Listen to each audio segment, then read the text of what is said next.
Humble Pie, 4-Day Creep. That goes out to Patty Smith and Tom Sharpling, who can discuss Humble Pie for days on end, those two. I wonder if she ever saw them back in the day. I believe she did, and talks about it nonstop. She's crazy about them. They're from the same crew, so it makes sense. They are, really. They're they used to run together. Steve Marriott was a genius.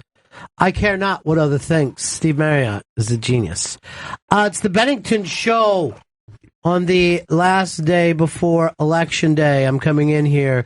Streets are being closed off because both candidates are having their party within blocks of where we're sitting right now. Has that ever happened in the same city like that? Never in the history of the United States of America, from 13 colonies right up to 50 states right now. No.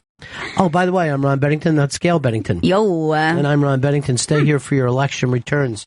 We'll be with you state by state. This just in immediately. Rhode Island is a tiny state and looks to get almost 7 or 8 people out voting. I mean, it's a small state. I'm not sure that's going to make a difference. Oh, they recently had it carpeted. It's not big at all. But it's exciting just knowing that half the country is not just going to be disappointed, but furious and sure that this is a sign of the end times. You think even more so than any previous election, this is going to be the angriest reaction for you not getting the candidate that you had voted for? I would answer that, but I have ADD, and I don't remember any of the other elections at all. And I believe this is the most important election tomorrow.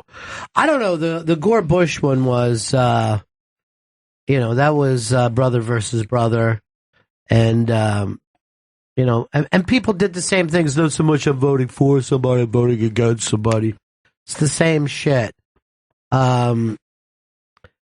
It's going to be thrilling.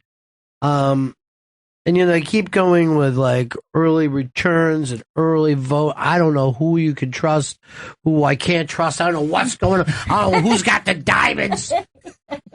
Looks like a parking lot out there. First things fucking last. Who's got the diamonds?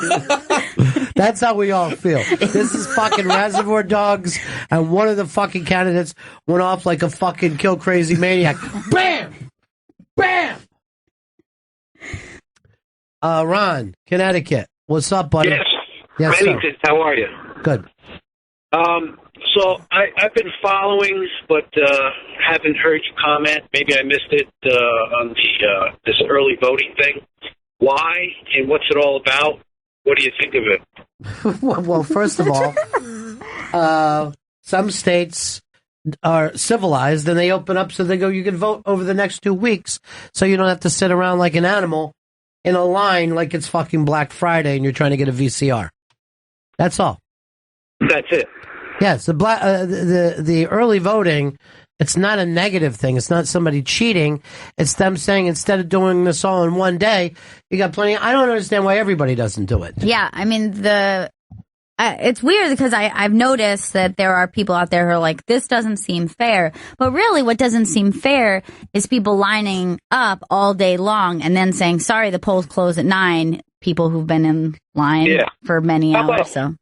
How about this? How about giving people a time frame? Say, like, you've got a week.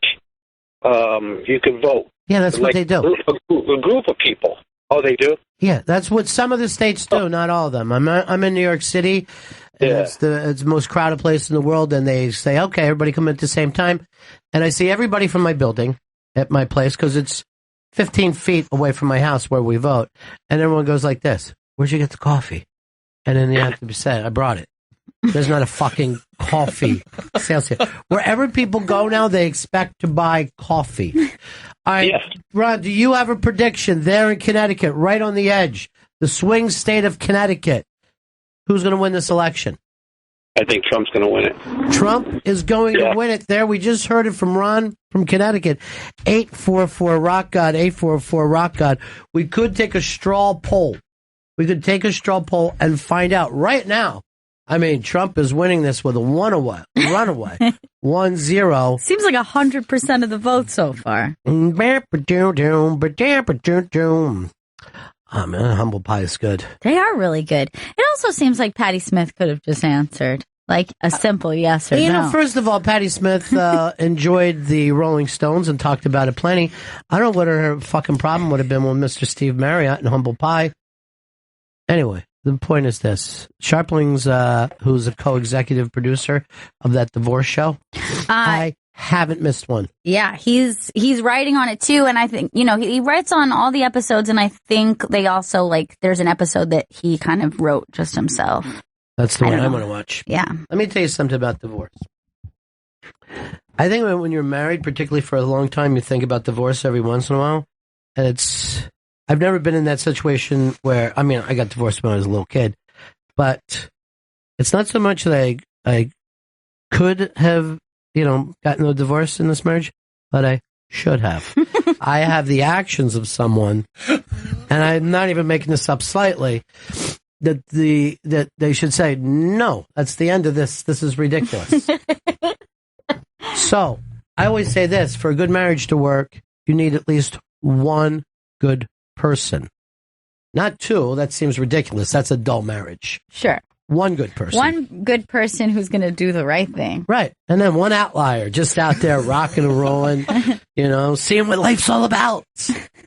I don't know why I'm getting all this crazy stuff sent to me. Chris Gethard, by the way, is doing a 12-hour marathon for the election special. And anyone who watches the Chris Gethard show should know that you don't want his audience to vote at all. Or else it's going to be some kind of a Doctor Strange winning the whole thing. Yeah, they seem like they would do just like really weird write-ins. That's what I would imagine from his crowd. The Human Fish would do well. Human Fish is maybe the best they got. Love that guy. I'm not going to lie to you. Human Fish is great. You know, here's the thing about Gethard. You wouldn't think that his friends would be that freaky, but they are. Oh, they're out there. Hey, Frank. Frank, what's up? Yeah, Ron, how you doing? Good, buddy. Question. On this early voting, are they allowed to give out the results? Like who's winning, who's ahead? I think that would be, this is my dream, right? That in front of each voting place, there's just the thing up and it just clicks all the time. And you're able to go seeing great. Who's winning what. And, but they do this thing where the news people will wait outside the polling places and then they'll do their own polls. And I never get the scientific accuracy of polling anyway. And at that point, just wait. I mean, we're just hours away anyway. Well, you know, in the old days, and by the old days, I'm talking 10 years ago, they would wait until the polling, before they used to tell you who was winning before the polls closed. Mm-hmm. Then I think after 1980, they said this is bad because a lot of people on the West Coast stay home. And you know, if they suddenly say Pennsylvania, New York, New Jersey, Florida, So, I mean, they do everything fucking late in California. I mean, really late. Like 3 hours late for everything. That's too late. Yeah. And then they don't have their own ball drop at New Year's Eve. They just go, you remember, it dropped at 9. Happy New Year. They're yelling at 9 o'clock at night. It's ridiculous. That's really silly. That's them. They want medical marijuana. Who's to say? But they're actually, those kind of things take place that are just as important to local people. Your local congressman, your local commissioner, whether or not weed will be legal in your state. There's a lot more going on than just this. But Slate has said they're giving it out as soon as they fucking hear. So if you want, go online to Slate and sit there and, cheat. Cheat like, when your family's sitting around going like this, I know who won Connecticut. Billary. Or Killary, as I call her. Because everyone she's ever been with died. I think that the way we should change the voting process, single file line, and then your vote, you say into a microphone and you're up on a Jumbotron. I would love that. I would love that. Ladies and gentlemen, my vote is cast for. And you hear people boo or cheer, depending how you did. Why would you do that? I don't really read much. Just like a weird Hunger Games crowd outside. Oh, fuck. Hunger Games is what this election is. It really is. Fucking Hillary ought to just be on flames just going down the street. But I wonder how the people around the country are dealing with the fact that they're getting two New York valued people to pick from. You know what I mean? Just two abortion crazy fucking meth heads who just gay as the day is long. They both gay it up quite a bit. They both have plenty of gay friends. They have trans friends. They are taking away your guns, both of them. I wonder what kind of a choice that is. No, there's no choice if you live in Oklahoma. Like I was watching the Kelly Ripa get together today, and they're like, amazing. There was an earthquake in Oklahoma. In Oklahoma, how does this happen? You're just like, there's plenty of earthquakes in Oklahoma. You just never been there for it. She's going, they get tornadoes, not earthquakes. Can't have both. I'm like, yeah, they do. They have earthquakes there. A lot. They're just not as big as California's, and plus there's no one there with a camera to put it on national news. But, you know, Trump, Hillary, it's going to be weird for half the country. Yeah. A friend of mine was going like, could you imagine if we had to say President Trump? And I go, I remember feeling that way about W. Like, I remember going, you think the president's kid is going to get elected 8 years after the president was? And what, are we going to call him Bush too? That's silly. It just didn't seem like it could happen because his dad was just president 8 years before. Not like 30 years before. Like, we watched him grow up. Like, that dude's dad was just there. And we almost got another President Bush with the brother this time. But Trump came on and fucking turned over that apple cart like an Oklahoma earthquake. Yeah, he just kept giving him silly little nicknames, and he just pushed him right out the door. Low energy. Look at him. He's low energy. And people went, he is low energy. Actually, I'm not voting for that fucking guy.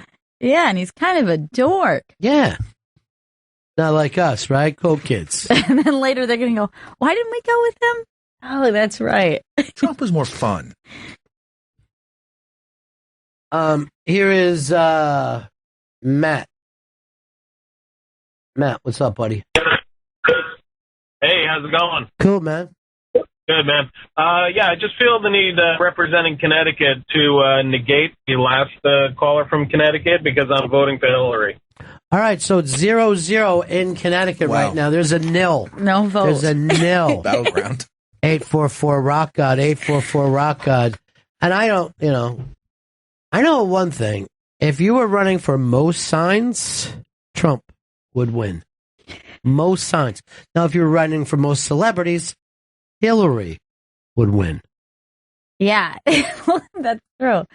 I was just outside of Philly, and just outside of the city itself, it actually was like one sign after another. Like, it was like Trump sign, Hillary sign. Trump. It was back and forth the entire way. That's big for Trump then, because, that's normally, that's the old school union places. Now people don't vote for unions anymore.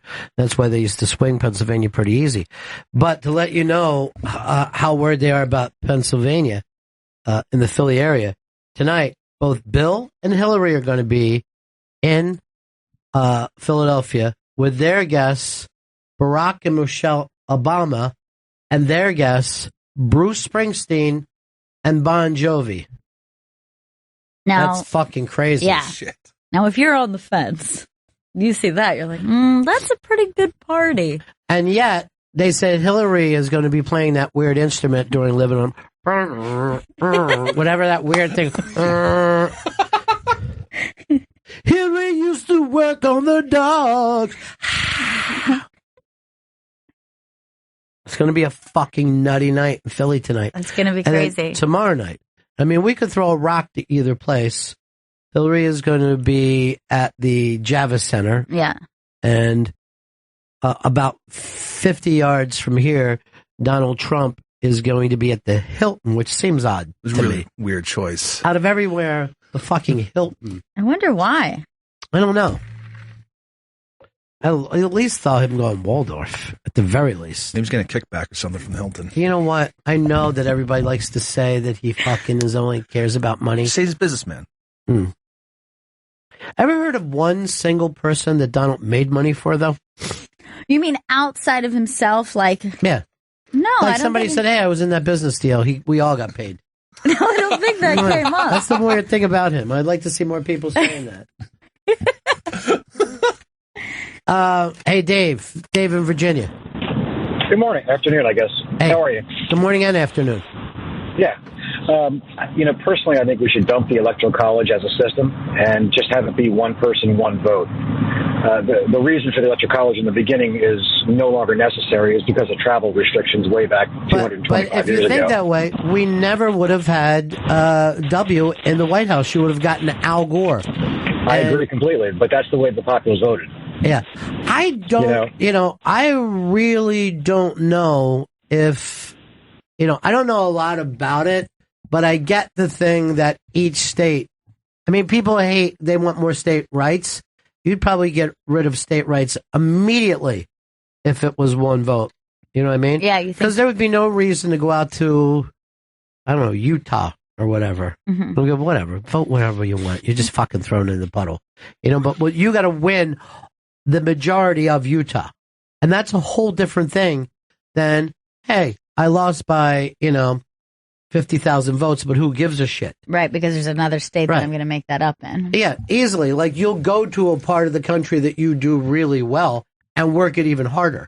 You know what I mean? So if you went by what they're saying, would there be any fucking reasons to go into the country at all? Would you just go Chicago, Miami? You know what I mean? Would you just be working to city people? I don't know. Smarter people think about this than me. But not much smarter, ladies and gentlemen. Mm-mm. No, I don't know why I even said that. It was just being embarrassing, actually. But do you see what I'm saying? Like, Yeah. this would be a rougher thing for some of the smaller states. But at this point, you could see how if you just step back and look at it and you look at logic and you're going to say, you're going to tell people that their vote counts, it tends to feel like it doesn't when something like a majority would not, elect a president. I don't know what that means. What you Like just said? a majority vote does not, like in the case of Gore, Yes. like despite the fact that he won the majority of the Right. votes. So what I'm saying to you is like, if you're just looking at it with logic, if you're saying, okay, like everyone's vote counts, it definitely perpetuates this idea that it makes people feel like their vote doesn't count. Right, but you're also saying every vote counts in every state. You know what I mean? Mm-hmm. Like Delaware, you exist. As little as you are, you exist. And you're, I think, what are they throwing? 5 votes or something like that? But, you look at a California, that's 55 fucking votes. Yeah. 55. It takes up a lot of other states. Delaware's 3. 3. The tiny little 3 votes. Now, so cute. look, in this case, both Hill and Trump are fighting hard for New Hampshire. Fighting hard. You think they would give a shit with your popular vote thing? They wouldn't be going up in New Hampshire. Right. Please, look at me, everybody. I'm here for New Hampshire. I care about you. Then you would just be this massive Bob, which, what he was saying about the Electoral College, maybe we're at the point the states even matter that much anymore? Should there be a difference between living in Mississippi and living in Wisconsin? Because at one time, that was an incredible difference. It isn't anymore, culturally, because everybody gets the same TV channels. Yeah. Everybody eats the same fucking fast food, goes to the same mall stores. Even our accents are dissipating. They certainly aren't as strong as they were years ago, which is strange, unless you're in Long Island. And then you're like, what? It's a stronghold. Thick. It's a thick accent. Staten Island, too. Yeah. Staten Island, it's a little bit of the old Brooklyn and a little bit of Boston. I don't know what the fuck they're doing out there. Bunch of watermen. 844 Rock God. 844 Rock God.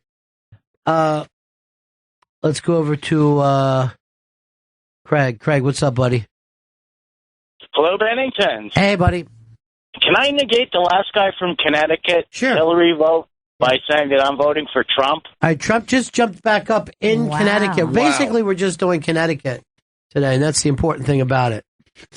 If we can see what happens there, we'll know what happens. It seems like most people vote in Connecticut. As goes Connecticut, so goes the nation. That's what I believe.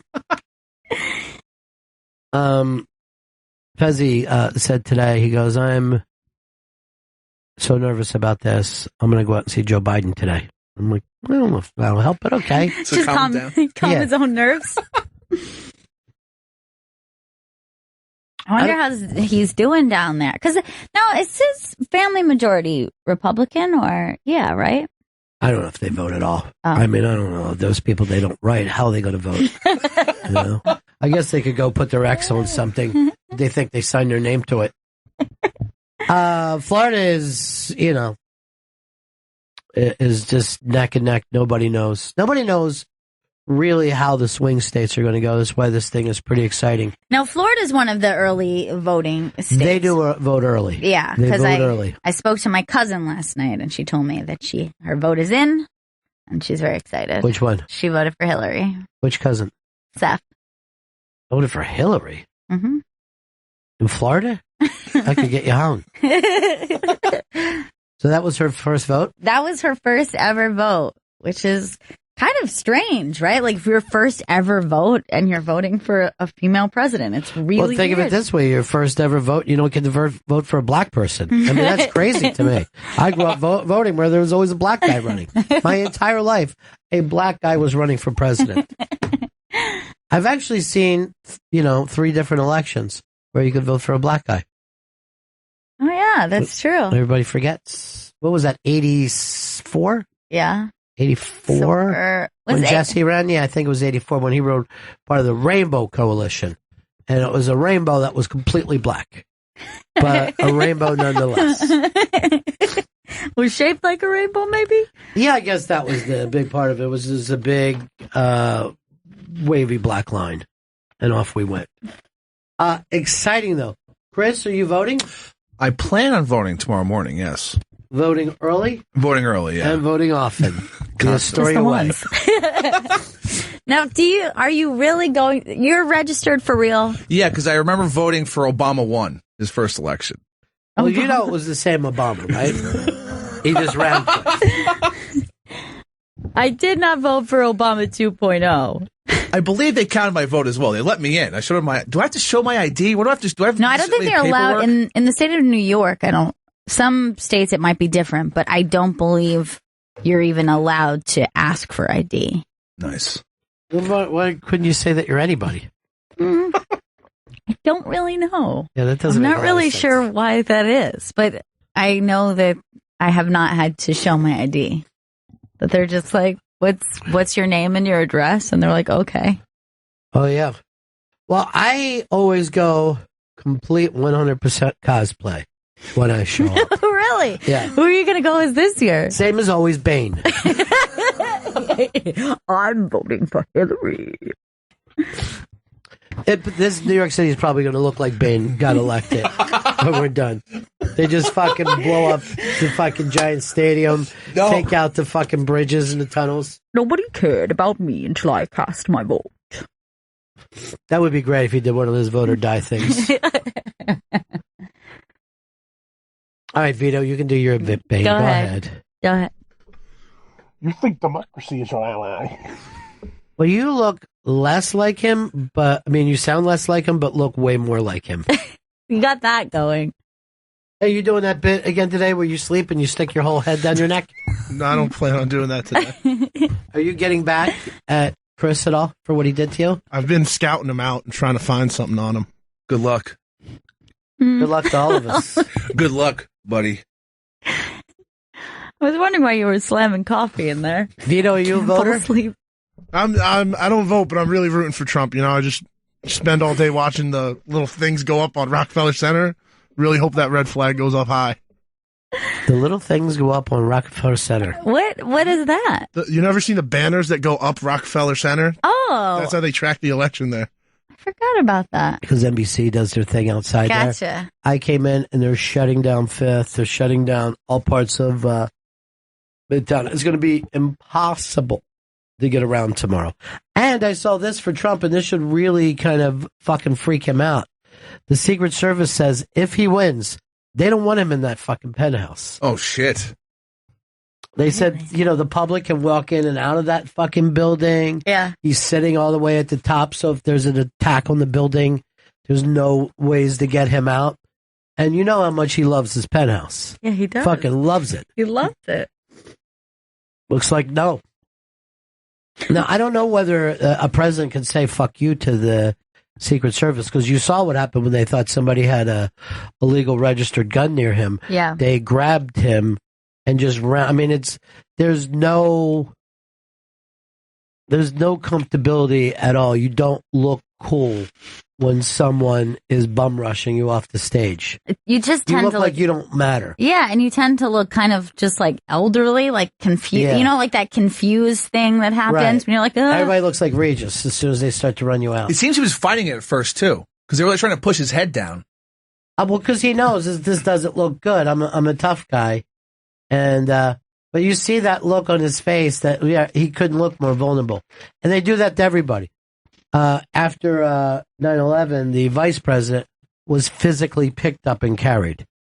They picked him up like he was a fucking baby and just ran down the hall with him. Oh my God. Yeah, it sucked. It really sucked for him. It's really bad, but nobody looks good. Yeah, nobody you looks can't good in look that cool. position. I mean, no one looked worse than JFK. Yeah. I honestly thought enough time had passed. No. At least with you guys. No. I mean, if we're not doing this, and fucking up in Massachusetts, it's us. I still went, ooh. Oh boy, JFK.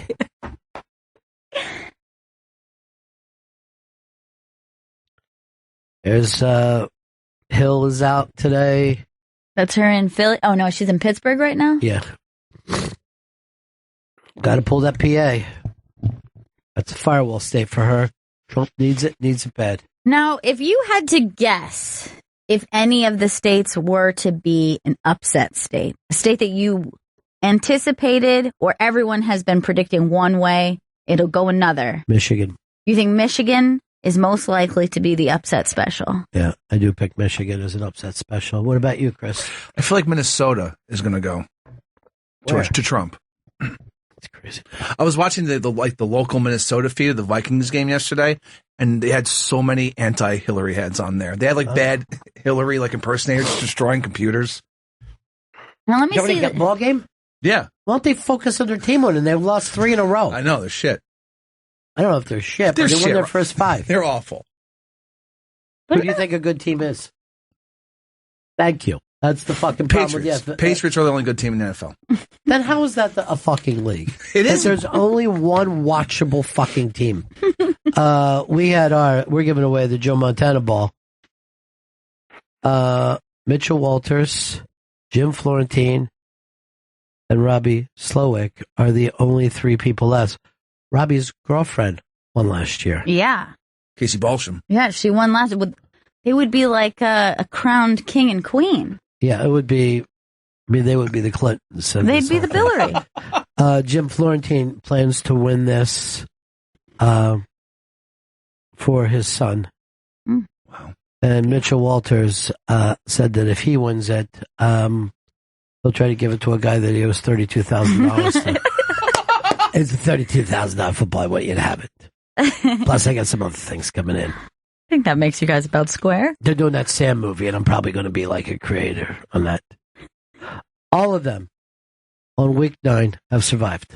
Has survived another week. I just saw this. Queen Elizabeth put up this picture of Vito sleeping and says, good news, at real Donald Trump. This sleepy potato is rooting for you. That's adorable. Vito, you have to Is where it's at. you have to admit that's adorable. pretty cute, I guess. Sleepy Delicious. Potato. You voting tomorrow morning or afternoon? I am voting tomorrow morning. Bright. Right? and Early? Both bright and early. Yes. Okay. Gonna be exciting. I'm watching every vote as we go along here. One year, weren't we on the air, Chris? Yes, Was that for Obama won. Just Why Obama. does he continue Obama? Because he has two. He has two under his belt. So Obama Just won. stop screaming. He's still Obama, though. Doesn't matter how many he's had under Obama his the belt. first. This isn't Black Mirror. All right. Have you been watching? I watched the White Christmas. Mhm. Oh, the It's fun talking to you because it makes so much fucking the sense. technology in that episode freaked me out. It horrified me of having your consciousness inside a machine. Well, it isn't your consciousness. It's some fucking part of it, but you're still conscious in your body. You're not even aware of them that you're in the machine. I didn't even get that technology or what it was supposed to be. It was just giving somewhat of your person. Have you seen it? No, I haven't seen it There's yet. no way for to give this away then. I mean, I wouldn't let him do all this time, and now he does it in front of you. And then I watched the number one of this year, which looks like it's taking place 15 minutes into the future. Tops. Where you just go around hoping people... It's like everyone is being yelped all the time. Okay. By every interaction that you have. So are people anxious about it? Like, let's say you bump into someone on the street, you have a bad interaction, then you're like, God, I know I'm getting 1 star from that guy. Yes, that's literally the whole thing. Yeah. And the people with higher stars are considered better people than the people with lower stars. That seems like And it's only a not scale of far 1 to away. 5. Yeah. Oh, yeah. That does not feel that far away. Because there was even somebody who kind of, I don't know if it ever launched, but they were trying to do that similar idea of like people app of just Yelp for people. Yeah, it did. But, Uber, I mean, you said and you worry that the Uber guy, some people are like, I don't want to get a bad Uber score. I don't know if you can even still find out what your Uber score is, can you? Yeah, you can. Because they just redid it. They redid the thing. I did it once before and I was not happy that it was not like perfect. It was like a couple points down and immediately I was just like, did give that one guy a hard time for going the route I didn't want to go. You can't find it, right, Chris? I can't remember. Yeah, Can't find it because they've changed the app. It used to be easy to find. I don't see it on here now. Yeah, I'm not seeing it either. But sometimes your driver, you can tell your driver is anxious about that kind of thing because then, like as you're getting out there, like, hey, 5 stars, right? I mean, I'll give you 5 stars. You give me 5 stars, and I'm like, I've never once had that. Multiple times, I've had somebody say to me, hey, I'll be giving you 5 stars, so give me 5 stars. I just found out my rating. I was able to find it. 4.2. I'm kind of pissed about that. That's pretty low. It's really shitty, actually. All right, what do I do? Because now I got to know. You have to go to help. Okay. Go to help and then go to account and payment. Okay. And then account settings and ratings.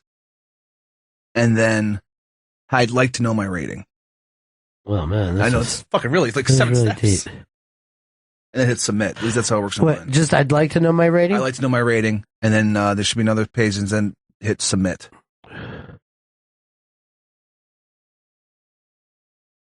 I'm lower than I should be, too. I'm 4.43.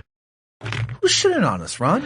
Well, here's what happens. A lot of times I will hit before I leave the house, and I'll get down there, and the Uber driver will already be there. All right. So they get a little mad about that because you waste their time. I have a 4.51. All right. You're the highest of all. Vito? Got a sweet old 4.67. So he's the highest. Oh, damn. But you don't take it much, right? I use it occasionally. I'm more on the Juno train now. I know. Maybe so he's had less experiences. Right. Like I he's think had less like 2. experiences, yeah. Now I think about it, once they get kicked out of an Uber cab for lighting a cigarette, so that probably didn't help. No, that'll kill you. You get 1-0. Oh, no. And here's another thing. I know I'm on the phone a lot in the Uber cab, and some guys just hate that. They just hear half of, I mean, I hate to hear half conversations, even in my own home. Right. I can't stand it. I'm always trying to figure out what the other half is. At that point, you're like, just put it on speaker. If you're going to talk loud enough that I can hear you, I'm just going to ask you later. Is she okay? That's what I'm asking you. Because you're like, oh my God. Oh, God. Oh, in the face? Like, what is it? So, yeah, I'm very low for me. But what do I care? No one's, I get picked up every time. You don't seem to struggle. I mean, you're doing well for yourself with Uber. It does seem like I am. I feel like I have, I feel like a CEO in my own car service. I can't believe that Sleepy Potato beat me.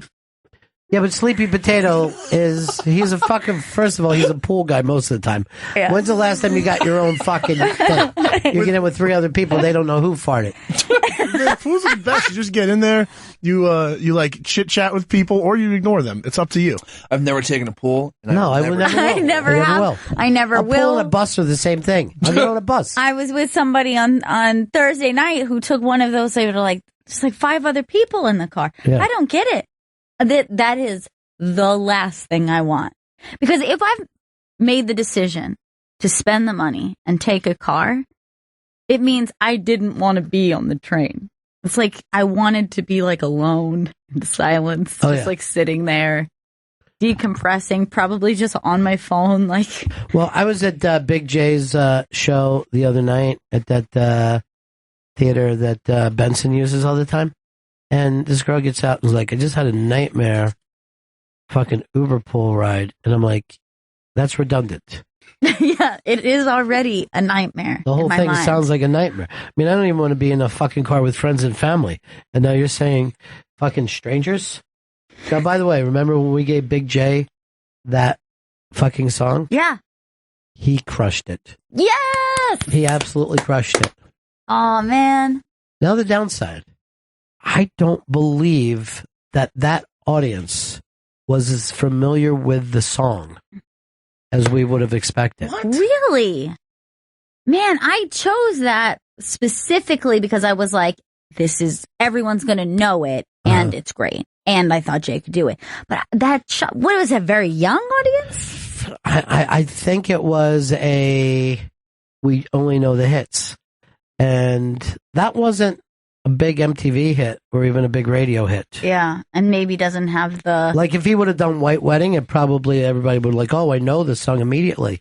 But most people, most, as I call them, human chimps, do not get beyond the 1 or 2 fucking songs of anything. Anything. Even stuff that they're like, I love this band. But really... well, first of all, most people don't love bands. That's what we get fucking confused with. You think most people, they're like, I like this song, I like this song. I think they said, I heard that song. That's what I'm saying. So, all right, so the other night, I'm doing that show with Jay, and my cold was really bad, and I said, I got this at John Andrews from Yes. This is a prog rock cold I have. And people fucking stared at me. They didn't know who Yes was. And then later, Jay goes, wait. Owner of a Lonely Heart? And a couple of people went, and I was like, Owner of a Lonely Heart? Because that's so fucking deep, and you know what I mean? That's almost like... That's 80s, Yes. Yeah, but it's also like, doesn't sound like Yes. You know what I mean? Yeah. Doesn't sound like when people listen to Yes. Just like with Jay Giles, if you got to turn around and said to him, Centerfold. I'm like, oh, fuck, the song never even dawns on me. Right. You know what I mean? It's like for Chuck Berry, you're like, oh, my ding-a-ling. Oh, I get you. My ding-a-ling. Now I'm with you. Now, and I'm 100% serious about that. Did they put out that perfect album list? We should... yeah, let's have a look at that. Let's have a looky-loo at that. Now, to me, a perfect album, I don't even know if people concern themselves with it. I always did. Yeah, I wonder if the combination of people, grabbing songs either on like Spotify or, on Pandora or whatever service people use now, is more likely that you're just going to grab songs and mix. There's no reason. Yeah. There's no reason. People didn't. There's a whole generation of people who didn't grow up on albums, so they wouldn't even fucking slightly give a shit about an album. I'm gonna say Vito probably knows Springsteen albums, but I'm gonna say you don't know most albums. No, I grew up completely on like buying 99-cent tracks on iTunes. So you, even with Springsteen, I mean, I know a few Springsteen ones, but even with Springsteen, who I love, like I couldn't go crazy deep. So when you go to a Springsteen show, he plays a lot of songs you don't know. No, I know most of the songs. I just couldn't tell you what album each song is off of. So he's thinking of the songs as like individual tracks. And from listening to them or from going to the shows, he recognizes the songs, but he can't tell you, oh, that was from this time, this year. Springsteen will do tons of songs that you wouldn't go and buy a 99-cent track to. You know what I mean? He does plenty. Like The River alone would cost you, what is there, fucking, there's going to be 1824 songs or something like that on it. So I doubt that you're going to learn an artist without that. Hard Rock Johnny. Hey, Johnny. Benningtons. Johnny, perfect album for you. I always loved, I always thought Pearl Jam 10 was one of them. And another one that I really, really love is Blood Sugar Sex Magic by the Chili Peppers. I thought was a great. I think that one makes the list. Blood Sugar Sex Magic makes the Pearl list. Jam, though? I'm not Pearl sure. Jam. No. Pearl Jam is not red. Yeah, the Red Hot Chili Peppers is. Now, I would have thought the Black album. Was that Black? The one that Black was on. What was that called? By Pearl Jam. That was the first album, Pearl Jam 10. Okay, so that's the one. Yeah. I would agree. That was an album that got so much fucking radio play. Yeah. And so much play at parties. It was unbelievable. I know what you would probably pick. Well, there'd probably be a couple for you. Okay. I think the Neutral Milk Hotel was a perfect album. Perfect. Airplane Over the Sea is a perfect album for a couple reasons. It's great songs. It's beautiful. But I think a lot of times when you're talking perfect album, there is kind of a through line that kind of carries you throughout. It doesn't always have to be a storyline. It doesn't have to be so literal. But for example, sometimes there are songs like bands you like, and the song is just so fantastic. And let's say it's like this really high energy song, but then the rest of the album is kind of chill, or you know what I mean? So that means you can't really put this album on if you're going to be in a certain mood or in a certain place. Mm-hmm. You know what I mean? Like those songs become kind of segmented. You're like, yeah, that song's great for a party, but this song's great for the car, and this song's great for, like chilling at home or something. So like, I feel like it has to have kind of a feel, like it's got to flow into itself. Sequencing is very important, and obviously there's no reason that people pay attention, but they used to fight about sequencing constantly. Yeah. And then there we go. Should one side be like just fucking ballads and the other side be fucking, rock? They would fight about this all the time. All right. The perfect album, 866-844 Rock God, 844 Rock God. Chris Stanley, do you have one? Surfer Rosa by the Pixies is a perfect That's pretty damn good album. This is interesting because on this list, they choose Doolittle as a perfect album. And I think, for me, Doolittle has maybe the best individual songs. Like if you string up and just look at the songs that are on Doolittle, you're like, that's an incredible track list. But to me, Bossa Nova by the Pixies has it's like a beginning, middle, and end. Like that is a whole album that you don't have to flip around. Right. It like flows in. It feels like it has a storyline and like the tone moves. I mean, look, they make great albums, and we're kind of just looking at like picking what's the best. But I think Bossa Nova of their albums is like the most perfect. I had always said, for me, perfect album. Now, this isn't a fucking rock your ass off album. This is a chill album, have a Lady at Home album, but Roxy Music Avalon is the perfect fucking mood-setting album to make you feel as if you're in a movie. Yeah. You feel like you're in a movie. If you and your girl are cooking together, put on that album. If you're just fucking hanging out together, put on that album. If you move it in the bedroom, by all means. Now, if you're with a stripper, you may not want to put on that album. No, it might not be. That's not the storyline of that night. If you just bought a tranny hooker to quote one of my coworkers, don't put on that album.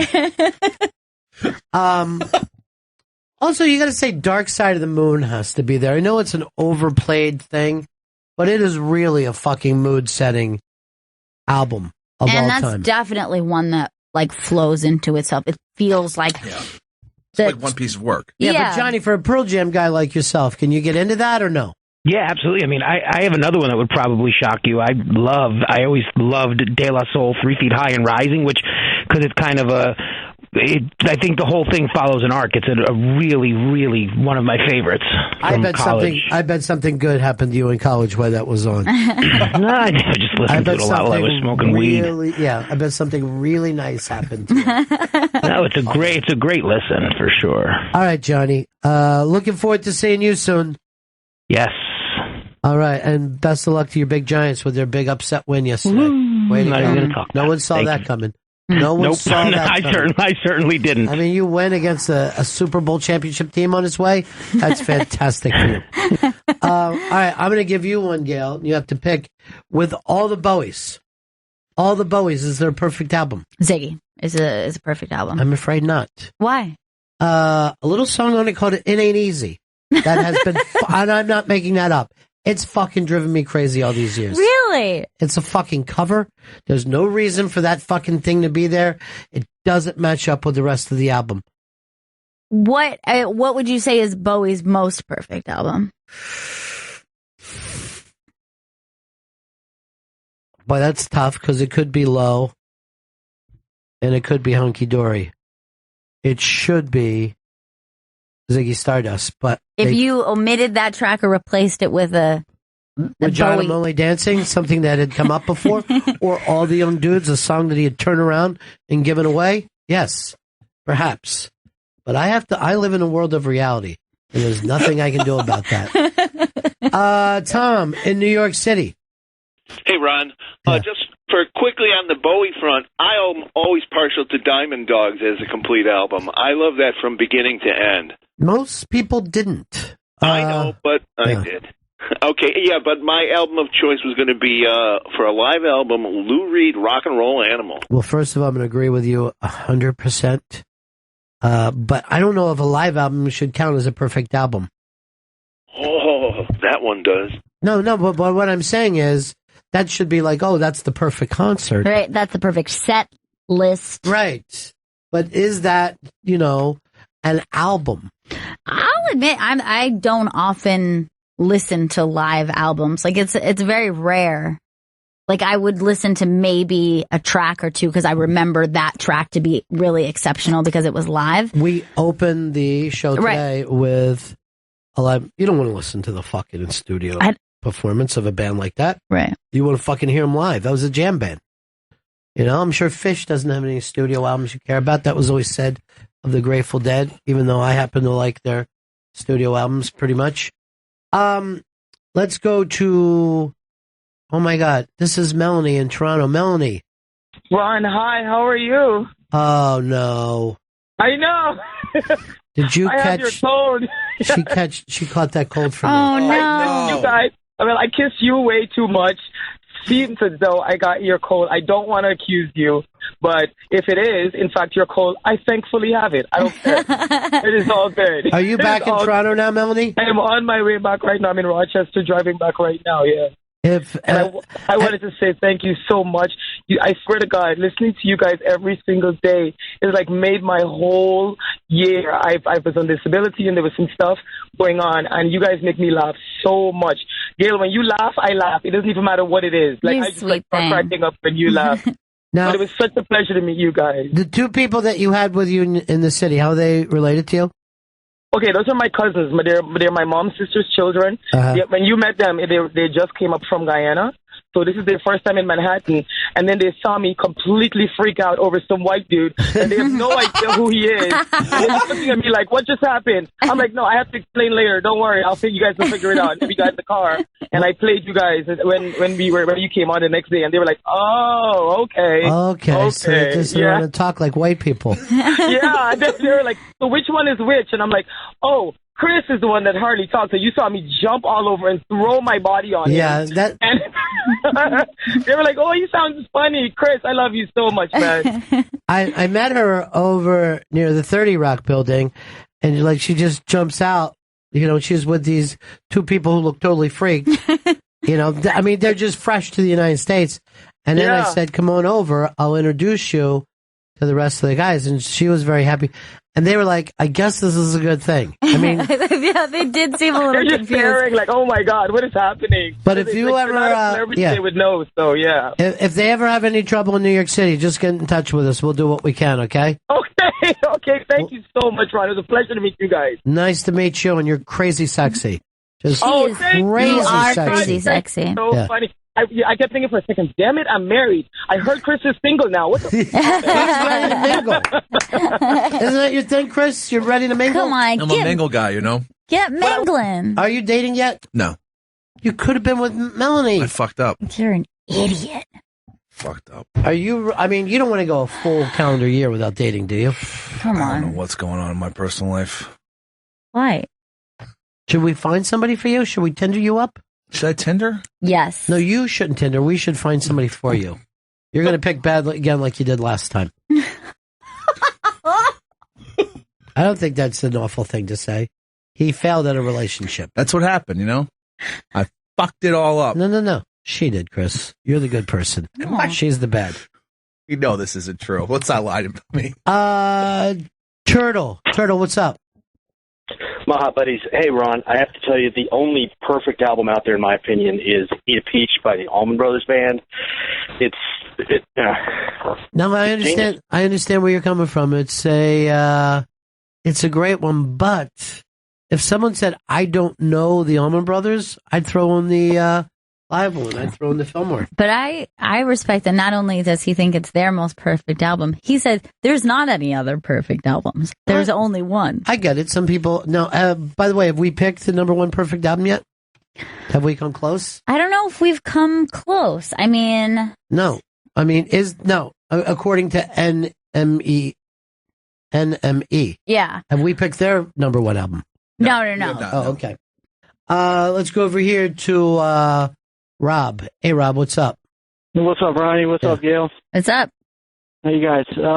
Gail, this one might be a little bit more for you, but I was thinking Funeral by Arcade Fire. I love Absolutely. And that is on the list as well. It belongs there. That's also a band that can set a mood, too. Yeah. You know? And they have 2 albums on the list. I think they also have Suburbs, right? Yeah, the Suburbs. Suburbs, nice. Heck yeah. Here's Jack in D.C. Hey, Ronnie B.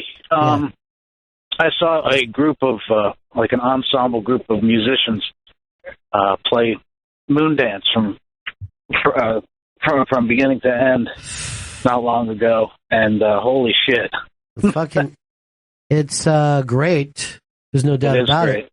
Is it even the best fucking Van Morrison album, though? That's the problem. I mean, Astral Weeks. Yeah, I would. That would is a masterpiece, but you don't always want to listen to Astral Weeks. Is Astral Weeks on the list? Yes, it is. Okay, it's the only Van Morrison on the list.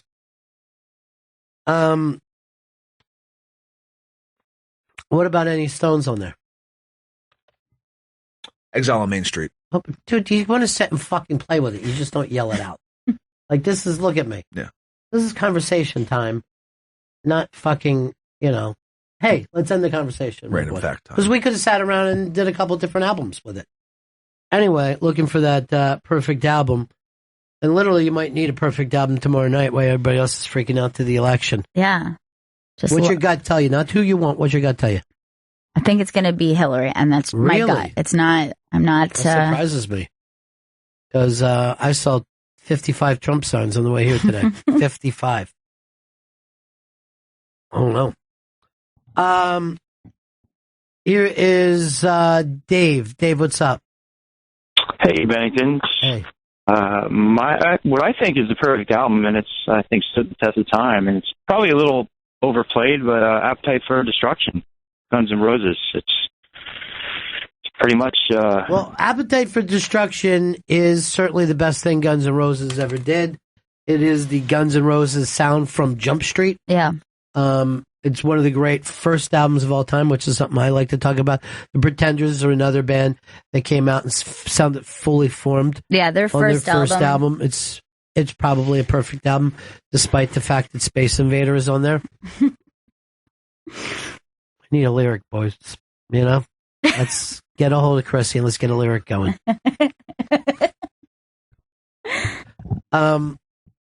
It is, well, I was going to, a lot of times the album isn't overly accepted when it comes out.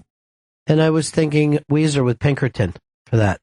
I think for me, it is an absolute perfect album. But it was a bust when it happened, right? It was a bust when it happened, but it makes their list of perfect albums. It does make their list. It's number 2. And I think that is, that's fucking solid. Because that album is so, so good. Start to finish. But see, that's easy to say for a critic to say, just why it's easy, same way it's easy for a critic to say Astral Weeks. Right. When something isn't accepted by the public, the critic then can just rub it back in their face forever. But like for somebody who's like a fan of Weezer, like people who say, oh, I prefer the Blue album, like the first album, I think that's, again, a case almost like we were discussing with the Pixies, where it's like there might be better songs on that album. Like there's some really great songs that you might put even above some of the others, but I'm not sure it flows into like this. It doesn't feel like the way Pinkerton feels like a masterpiece. I was going to save this for later because I keep thinking about the guy who said Appetite for Destruction.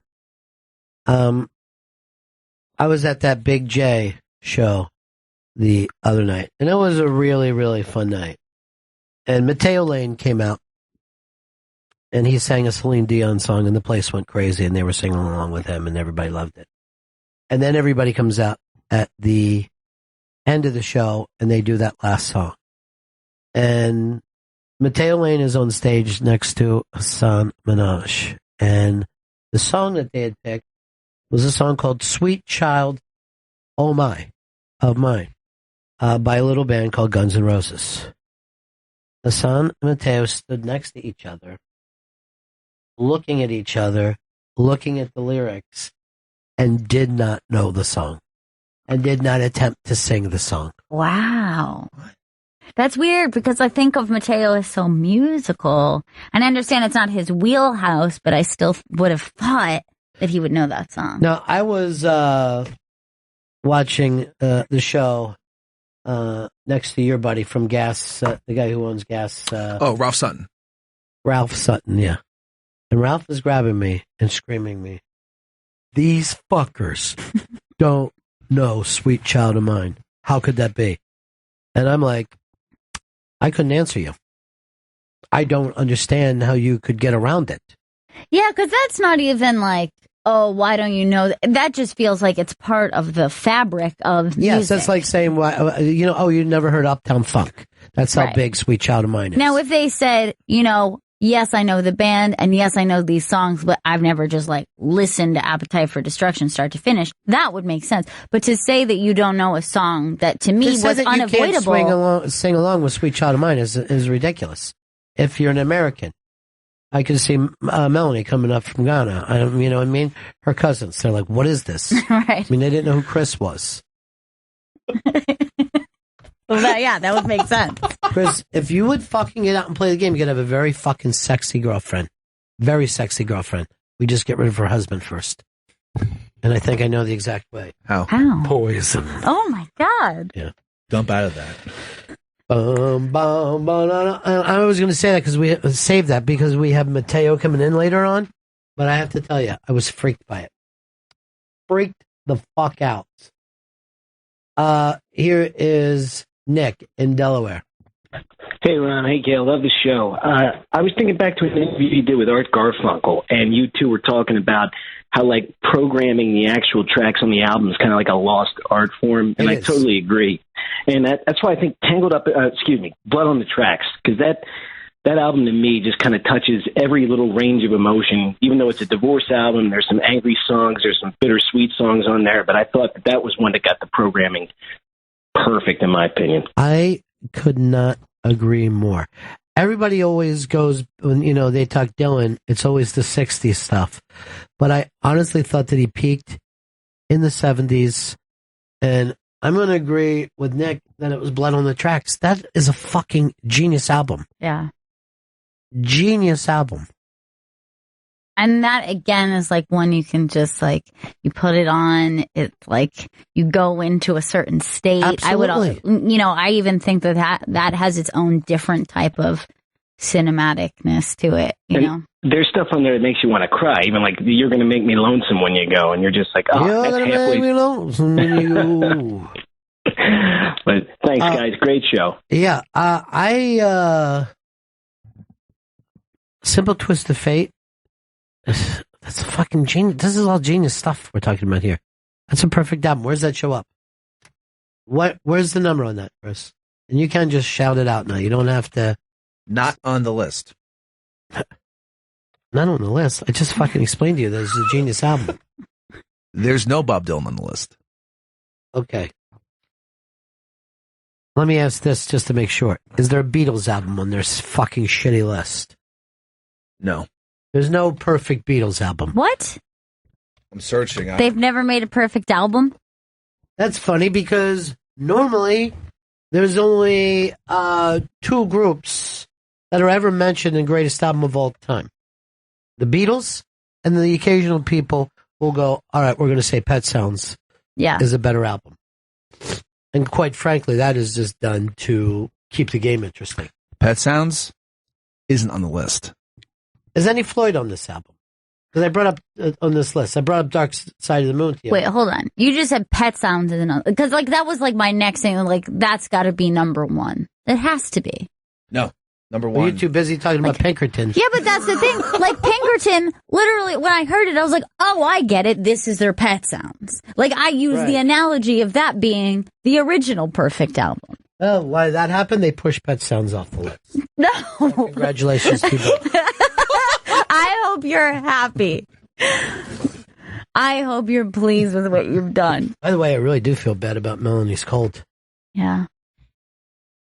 And she did leap on top of Chris. Yeah, I mean, I'm sick too. And your shirt came up when that happened. You might have got some belly grease on her. Belly grease? That's what he calls it. There's a lot of belly. Where were we with what Floyd is on here? No Floyd.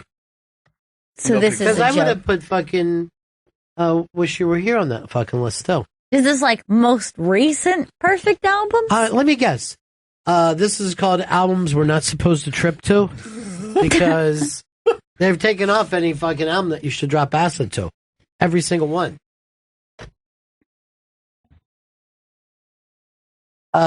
Here is Cameron. Cameron, what's up, buddy? Hey, guys.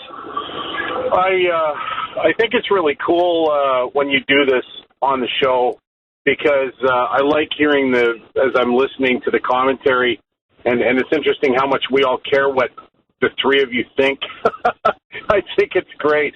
So, Ron, as I tell you what I think the perfect live album is to me, you have permission to take my head and bowl with it, okay? Okay.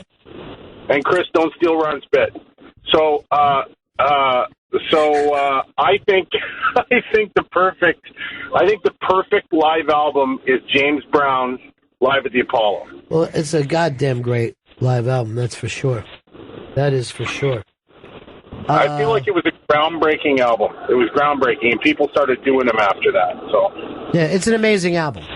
Chris? Nowhere on the list. James Brown isn't on the list at all. Now, by the way, tonight I'm going to the Bottom Line to do Big J's show, right? Mm-hmm. At least 3 excellent live albums were recorded in there, probably more.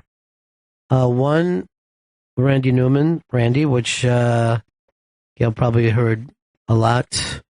Another one by maybe my favorite singer. No, maybe the Earth's favorite singer of all time. Maybe the greatest singer who ever lived. Donny Hathaway did a live album there where he covered Jealous Guy, which was just insane. And then Curtis Mayfield did one there too. So it's a great room that we're going to tonight. But I believe sold out. Am I correct when I say that, Chris? Sold out? None of our listeners can go? Sold out. Shit. Yeah, I love, like, there are so many rooms like that in the city that, like, they've lived different lives in different eras. You know, like, maybe comedy is there now. Have you been to Bottom Line? No, I know where it is. I don't think I've actually been in the room. That's a place that Dylan played. Yeah. Bill Cosby, you know, everybody who was in New York at one time or another played the Bottom Line. That is so cool. Yeah. So, but I love the fact that, you know, like I said, Randy Newman did his album and he just, he fucking just sat there with his piano himself. And you've never seen that Christmas thing, right? You've never seen that Black Mirror Christmas show? No, I haven't. I went and chased down a fucking song from that I hadn't heard before. Really? Yep. And it wasn't in it. Somebody was doing karaoke. And I fucking chased it down. Did you do the same, Chris? I think, wasn't that the song from an earlier episode in the season? I don't know. I can't sit around. I'm not the fucking Black Mirror guy you are. I took fucking 2.5 years off from the fucking show. You know what I'm saying? Now you're going to sit around and act like I'm going to play trivia with you? Mike, California. Yo, buddy. Hey. Big fan here. You know, one of my favorite albums of all time is Led Zeppelin's Opa, Four Sticks album. Yeah, of course. It flows, man. It's you don't the agree? bitter end, not the bottom line? Yes, the bitter end. Why won't you tell me? Why would you write that down? Instead, tell me. I should have just said it out loud. Why didn't you, though? I don't know. You felt embarrassed for me. I haven't written notes in a while, so that was what was weird. That's not what I'm asking. What happened there? Did you feel embarrassed for me? I just wanted to give you the notes in case. Why? Why is what I'm after here? Did you feel embarrassed for me? Maybe. Okay, that's fine if you did. That's nice of you. I didn't want. It just seemed to me to be an odd thing to write a note to somebody. Because I don't know where I'm going tonight, Chris. I don't give a shit about it. But that's the same thing. That was, like, the bitter end was like a folk music. Like, they recorded stuff there. It's the same thing, right? It's been around for a long time. Well, that's not what he's saying. That's not what she's saying at all. He's saying what? Other albums were recorded there? Yeah, and then it was like, you know, a lot of like folk. All the albums I brought up, I believe, were recorded there. Let me see this. Wow, everyone has been at the bitter end.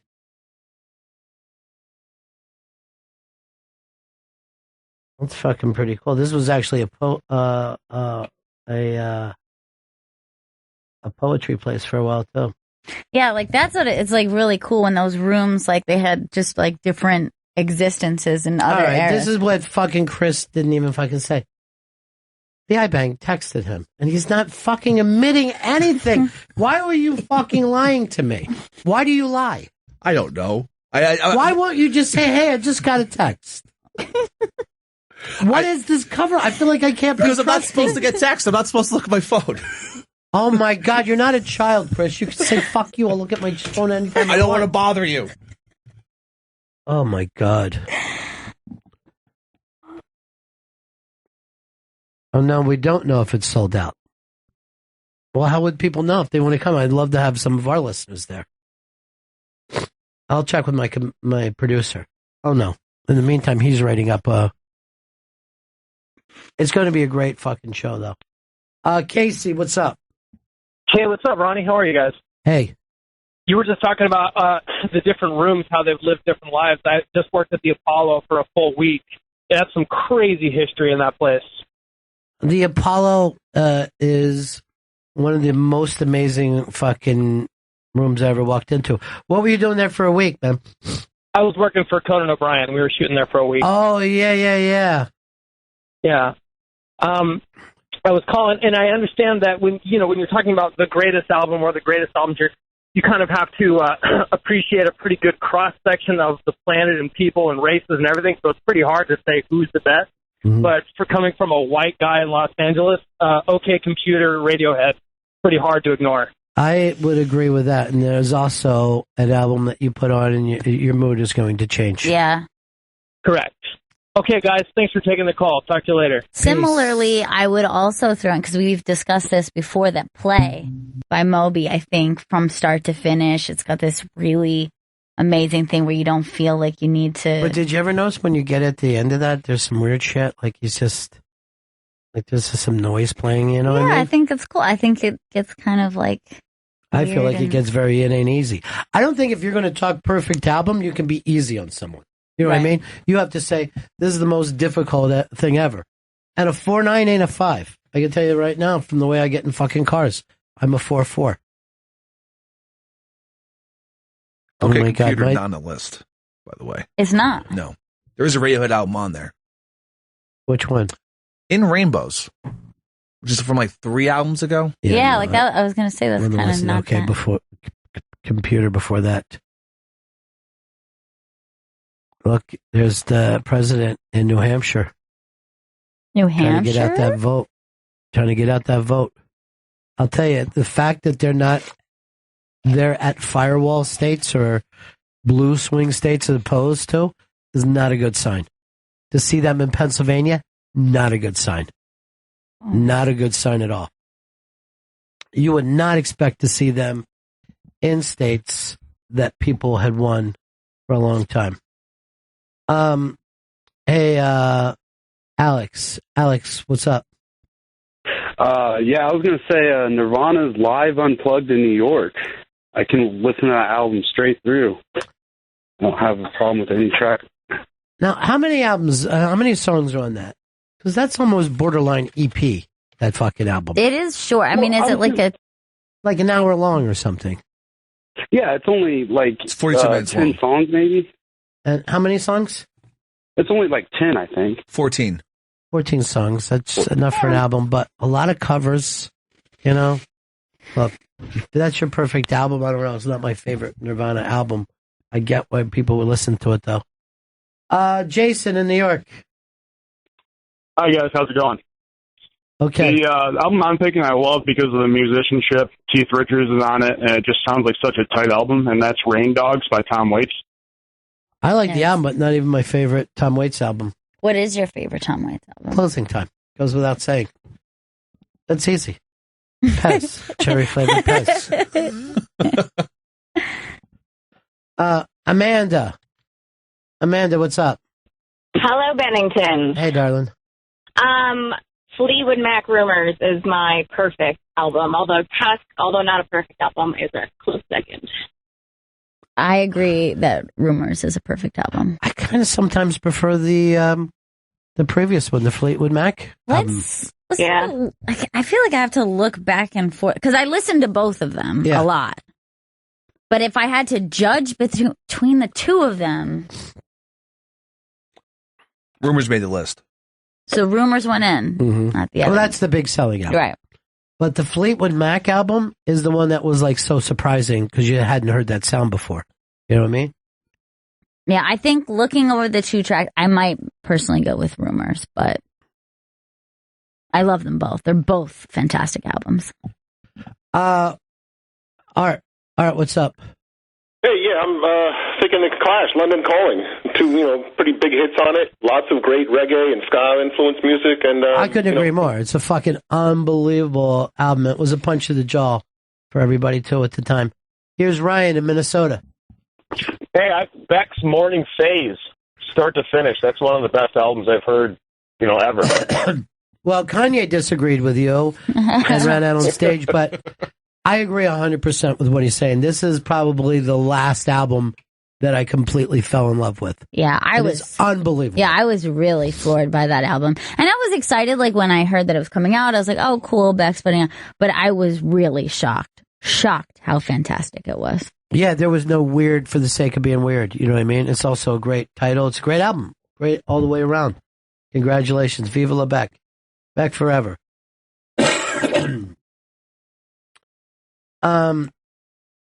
I've already had the Led Zeppelin one. 4.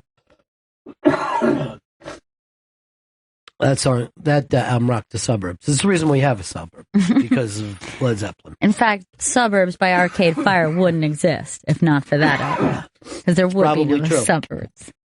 It's probably true. Bobby, San Francisco. What's going on, Ronnie? Hey, I want to know if Pepper's okay. He's over there copping to death.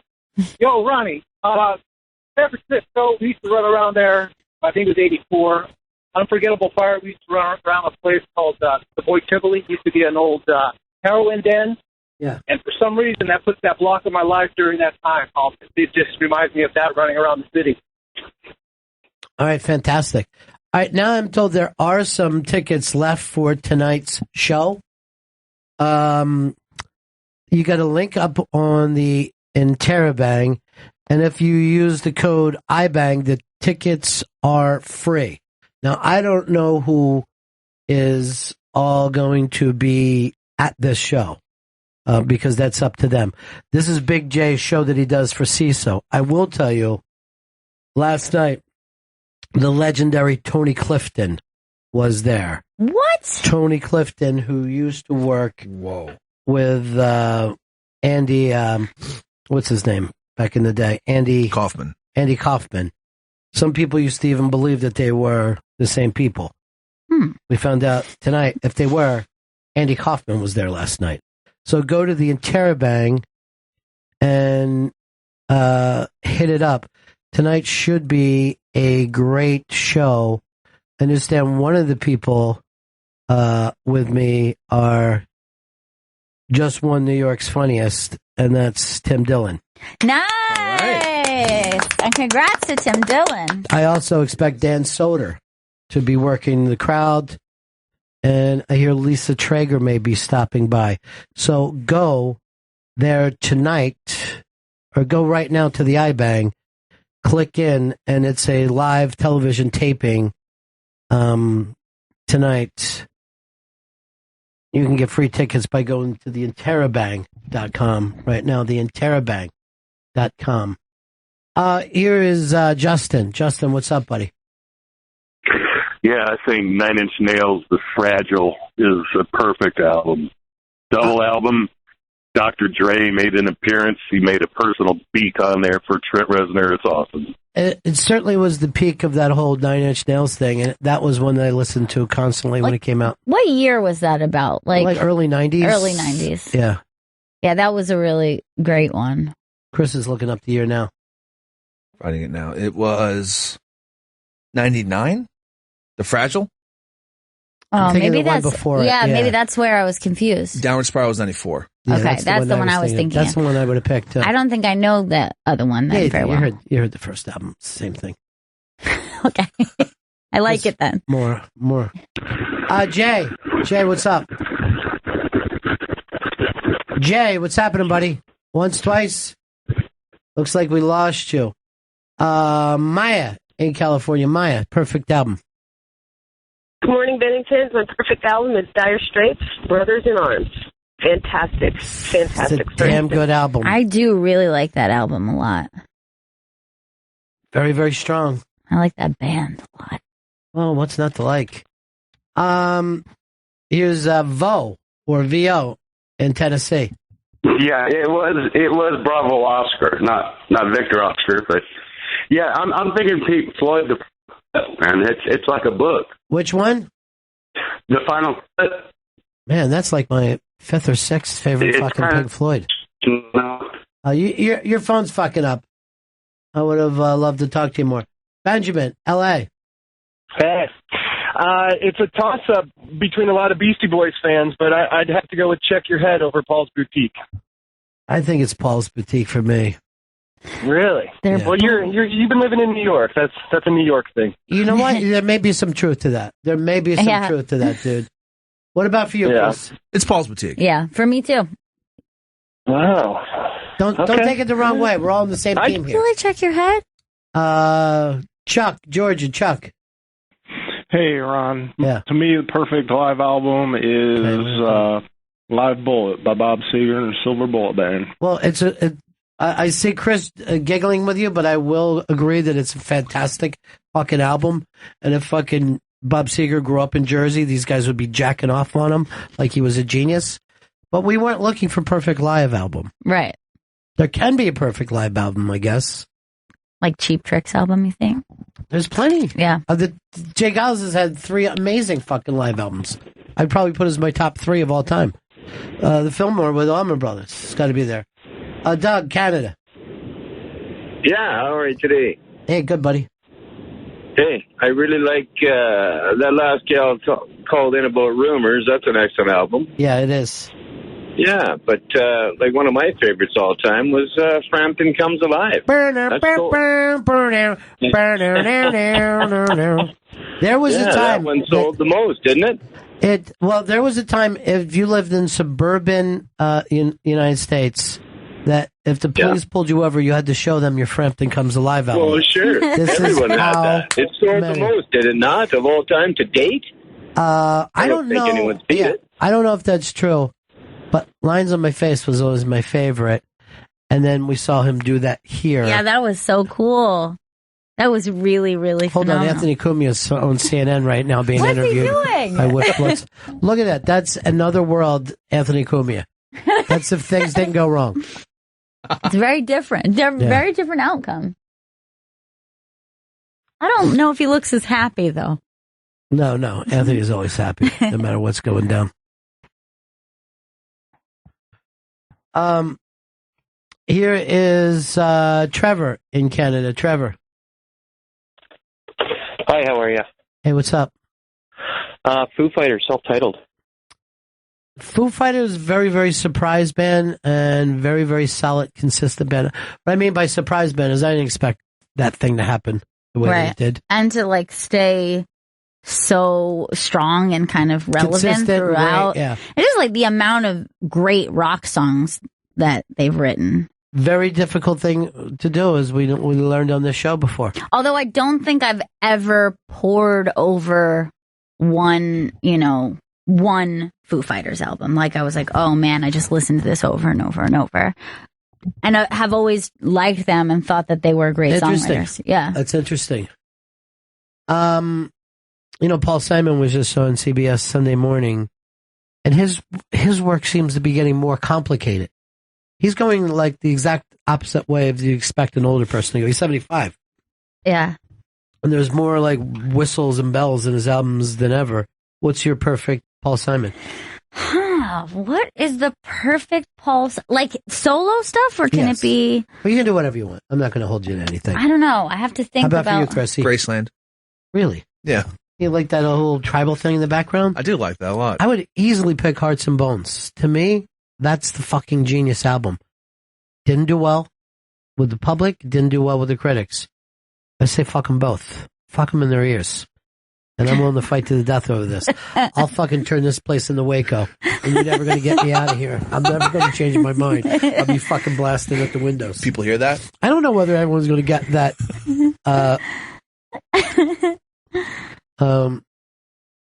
that way about it, but that's where I am. Here is Bill. Bill, what's up? Hey, buddy. How's it going, Ronnie B? Hey. Favorite live album? Oh, my God. What is wrong with people? We've never said favorite live album even once. I don't know what happens in another room. Go ahead and give it to us, Bill. U2, Under a Blood Red Sky. Came out right after the war. All right, that's the winner. We got favorite live album. You did it. NMA. If you want to go to this show tonight, at the bitter end, just go to the iBang and click on, and then use the code, the iBang, or something like that. I don't know. They'll tell you how to use the code. We've tweeted it out, too, with a link. Oh, thank God. And the Bennington Show Twitter, at Bennington Show. Oh. Anyway, I thought that Jay had taken care of that on his own. I would have been pushing it for a week. Because it's going to be unbelievable. This show, they do, what's your fucking deal? They do it. I went down to saw it last year. Gorgeous setup they have. There's TV cameras. It's going to be a blast. Aaron, Boston. Ronnie, $1 million. Yeah. Kind of surprised no one brought this up yet, but Steely Dan, Asia, amazing. I could put several Steely Dan on there. I mean, for me, it's Royal Scam. I love that fucking album. I was going to say that too, but I thought you disagree with me, so I wasn't sure where to go. Why do you think I would disagree? I don't know. I just thought that Asia was the obvious choice, so that's the one I brought up. Asia made the list. Where is it on the list? Boom. Number 7. Boom. We've been boomed. Aaron's a big Talk to you guys later. Aaron set out to do it. He turned his back on Royal Scam, but he feels good because the money came in. His horse came in. Boom. Boom. It's exciting, though, huh? This thing to know, like, if you could look back and saw that you did the perfect album at one point in your life. Oh, yeah. That would feel fantastic. I mean, I might still look at this list and go, doesn't feel right to not see Pet Sounds on here, but I'm still or really... a Beatles album. Boom. Boom. Boom. No Beatles. Boom. Boom. Fuck the Beatles. Boom. They stink. What do you think is the Beatles' most perfect album of all their albums? It's tough because Rubber Soul gets all the fucking love now. I think it's Abbey Road, if I'm going to be totally honest with you. Is it corny to say Sgt. Pepper's? Or No. Okay. There's nothing wrong with that. We've all tripped to Sgt. Pepper's before, and we enjoy it. The funny thing about that fucking album, Sgt. Pepper's could have even been better. They took out songs because they were forced to release them as singles early. Penny Lane and Strawberry Fields were supposed to be on Sgt. Pepper's. I did not know that. Yeah. Boom. Boom. Boom. Boom. Vito, you still going trying to figure out what the best live album is and send it through the fucking bike? No, I don't know how that happened. You got to know. That's your fucking position over there. You got to know. And it's like they've been corrected to say best live album. No, I got tons of fucking live albums up here right now. Although I don't mind talking about live albums. I happen to love them. Seriously, I happen to love live albums. And they are done. They were done by the 1980s. People are like, no more live. But if you grew up in the 70s, you listen to a lot of fucking live albums. You love live albums, and you love albums by the band live equally. You know, it's fun to make fun of people. You know what I mean? I get it. Yeah, it is. Sometimes, sure. There was a kid in my neighborhood. He embraces almost like I love making fun of him. But we've grown up now. It's not that time anymore. Chris, you probably never even owned a live album. Nope. Never did. I only was a straight studio. I don't even think that you owned an album in your life. Oh, of course, yeah. Dookie was my first CD I ever bought. CD? CD, yes. So you had a what at your house? A CD player. A player, or you had a fucking stereo? What did you have? I had a boombox CD player.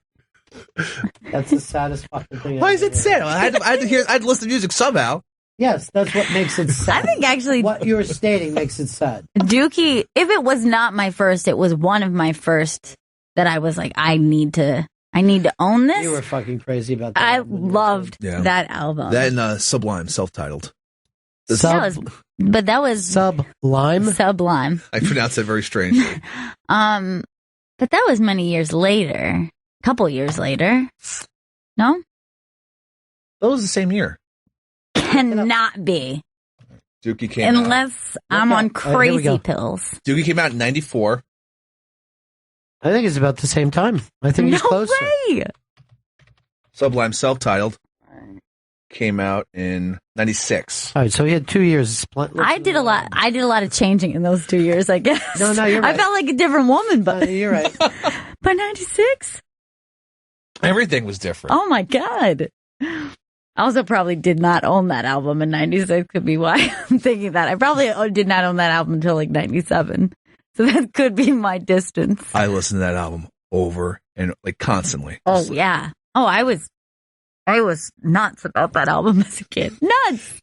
And then discovered 40 Ounces of Freedom. It's over. Oh my God. The good times that were had. And then I just 40 Ounces of Freedom. Dad, you've got to listen to this band. Now it is reggae heavy. There's a bit of the dub style, and I know that's not your thing. But let me present to you Sublime. Hey, Jake. Jake, what's up? Hey, how you doing? Hey, man. Growing up, this album was on in my household nonstop, and I just had the opportunity to see these guys in Nashville at the Ryman Auditorium last month, and it's Kansas Left Overture is a phenomenal album. Thank you, my friend. Yeah, I'm glad you're enjoying it. I'm glad you're enjoying the Kansas. Steve, California. Hey, man, I think I was 25 years old. Alanis Morissette, Jagged Little Pill, game changer. First of all, this is the funny thing about that album. She started touring that, and by the end of that first tour, she was playing stadiums. People forget what a massive hit that was. I listened to that album over and over and over. And in fact, about a year ago, I was like, I haven't listened to this album in a long time. I'm going to listen to it. And when you learn an album when you're a kid, you remember like every little single detail, like not just the lyrics, like you could sing in order every song, remember every aspect of it. It's so weird. It is burned into my brain. And that was also my first concert. Oh, really? Is that true? Yeah. I went with me. The little gay kid. Yeah. Me and my buddy Chris went together and we went fucking bananas. We were going nuts and his parents took us and they got tickets so that they were like not sitting exactly next to us. So we could kind of like feel like we were at a concert, but they were like a couple rows behind us. And we had these teachers. They were not real teachers, but like, you know, it's like just like chicks, like just like 20 something chicks who were like student teachers? Yeah, like they hang out like after school. Like assistants? Yeah, like they're assistants and stuff. So they were like in their like early 20s. They were very young. And they passed us and they saw us and they were like, oh my God, what are you guys doing? We're like, yeah, we're just like, here's the Alanis Morissette. And like, meanwhile, we're just like, hopefully they don't figure out that his parents are just like a couple rows ahead. And they're like, you guys are allowed to just go to a concert by yourself? And we're like, yeah, it's pretty cool. It's like completely lying, like, all right, go. I remember when his parents walked him up to the door to get you. They're like, believe me.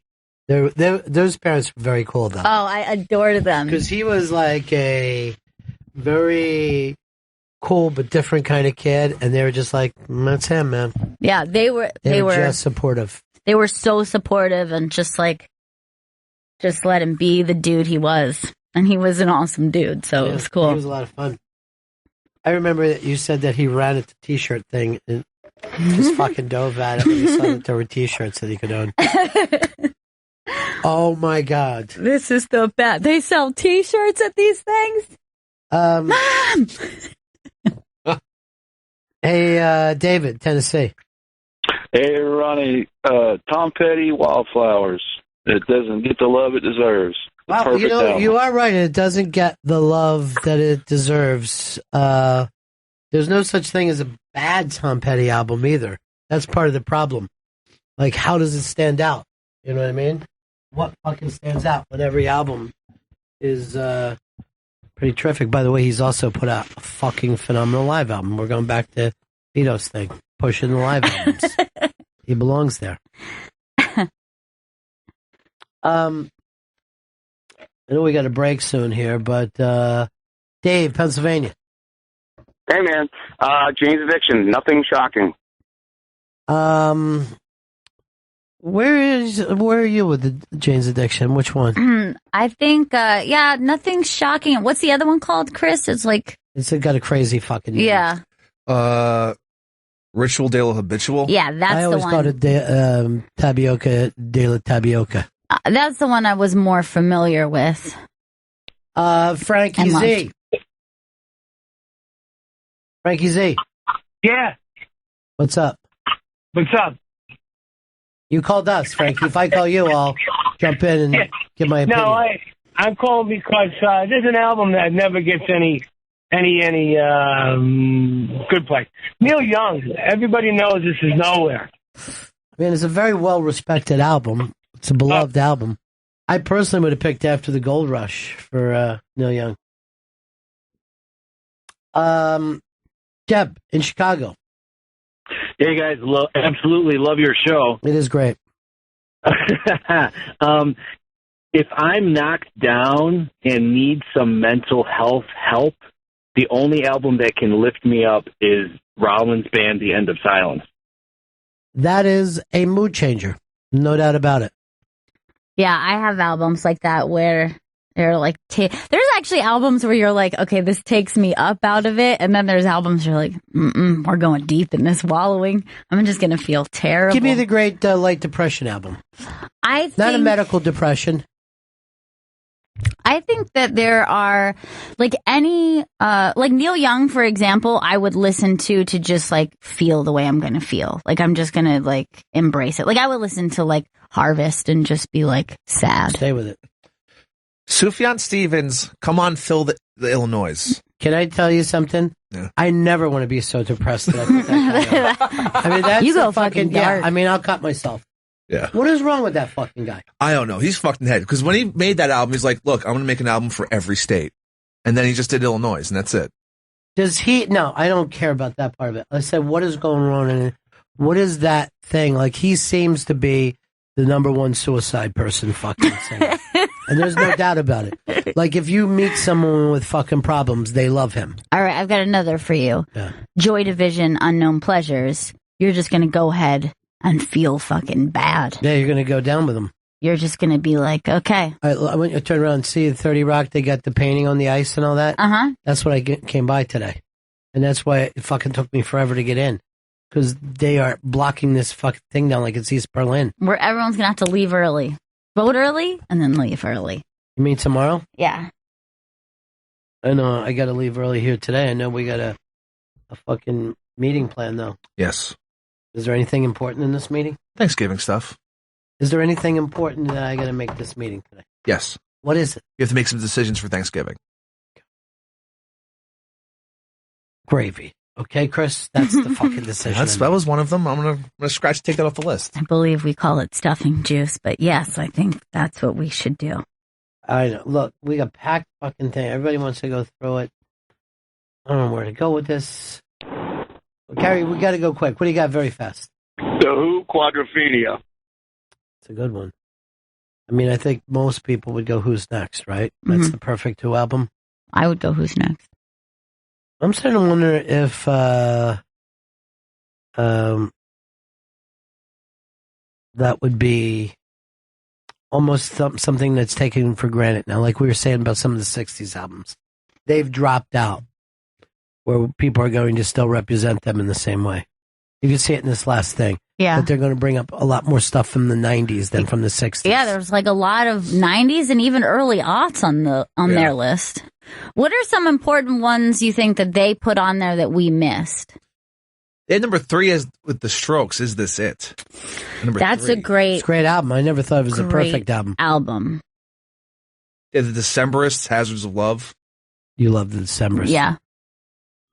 PJ Harvey, Let England Shake. Great. Okay. Great album. The 9 Inch Nails album they had on there was Pretty Hate Machine. That's the one we were talking about? Yeah. Muse, Origin of Symmetry. Metallica, Master of Puppets. Kanye West, My Beautiful Dark Twisted Fantasy. Which one's that? I think it's like 3 back. Which means it was 6 months ago. Yeah, exactly.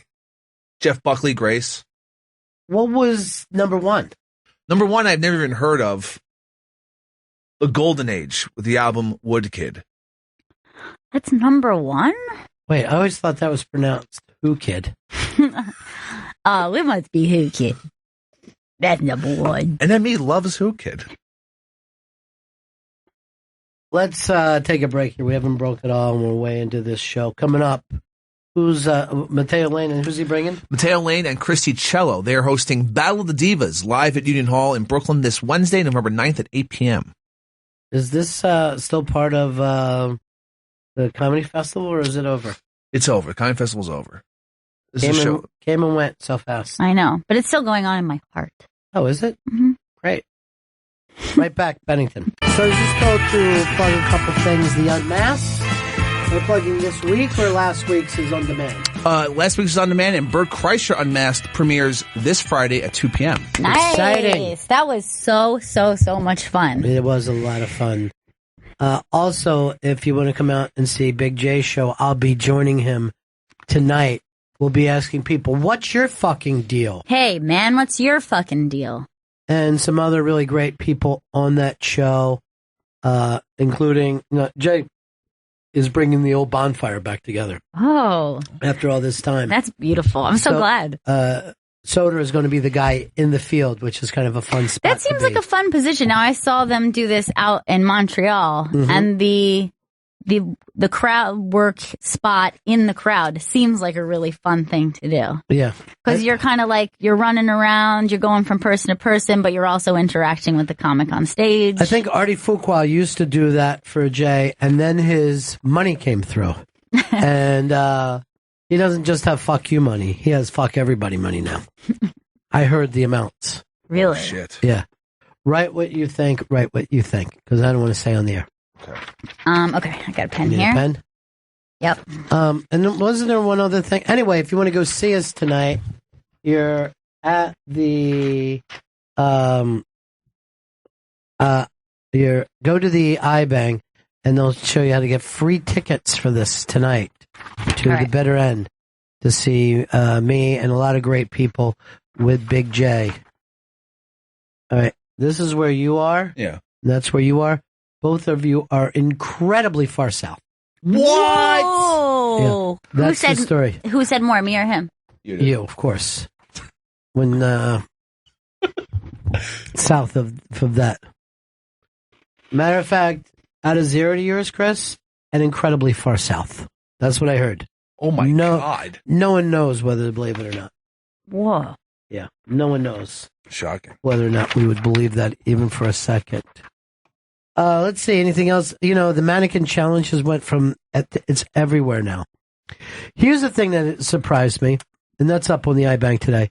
The Cubs gathering was the largest in the history, the 7th largest history of humans in the planet Earth. That was the Cubs celebration, and the largest in the United States history. Oh my God. The largest in the U.S. history? Was the largest gathering of human beings.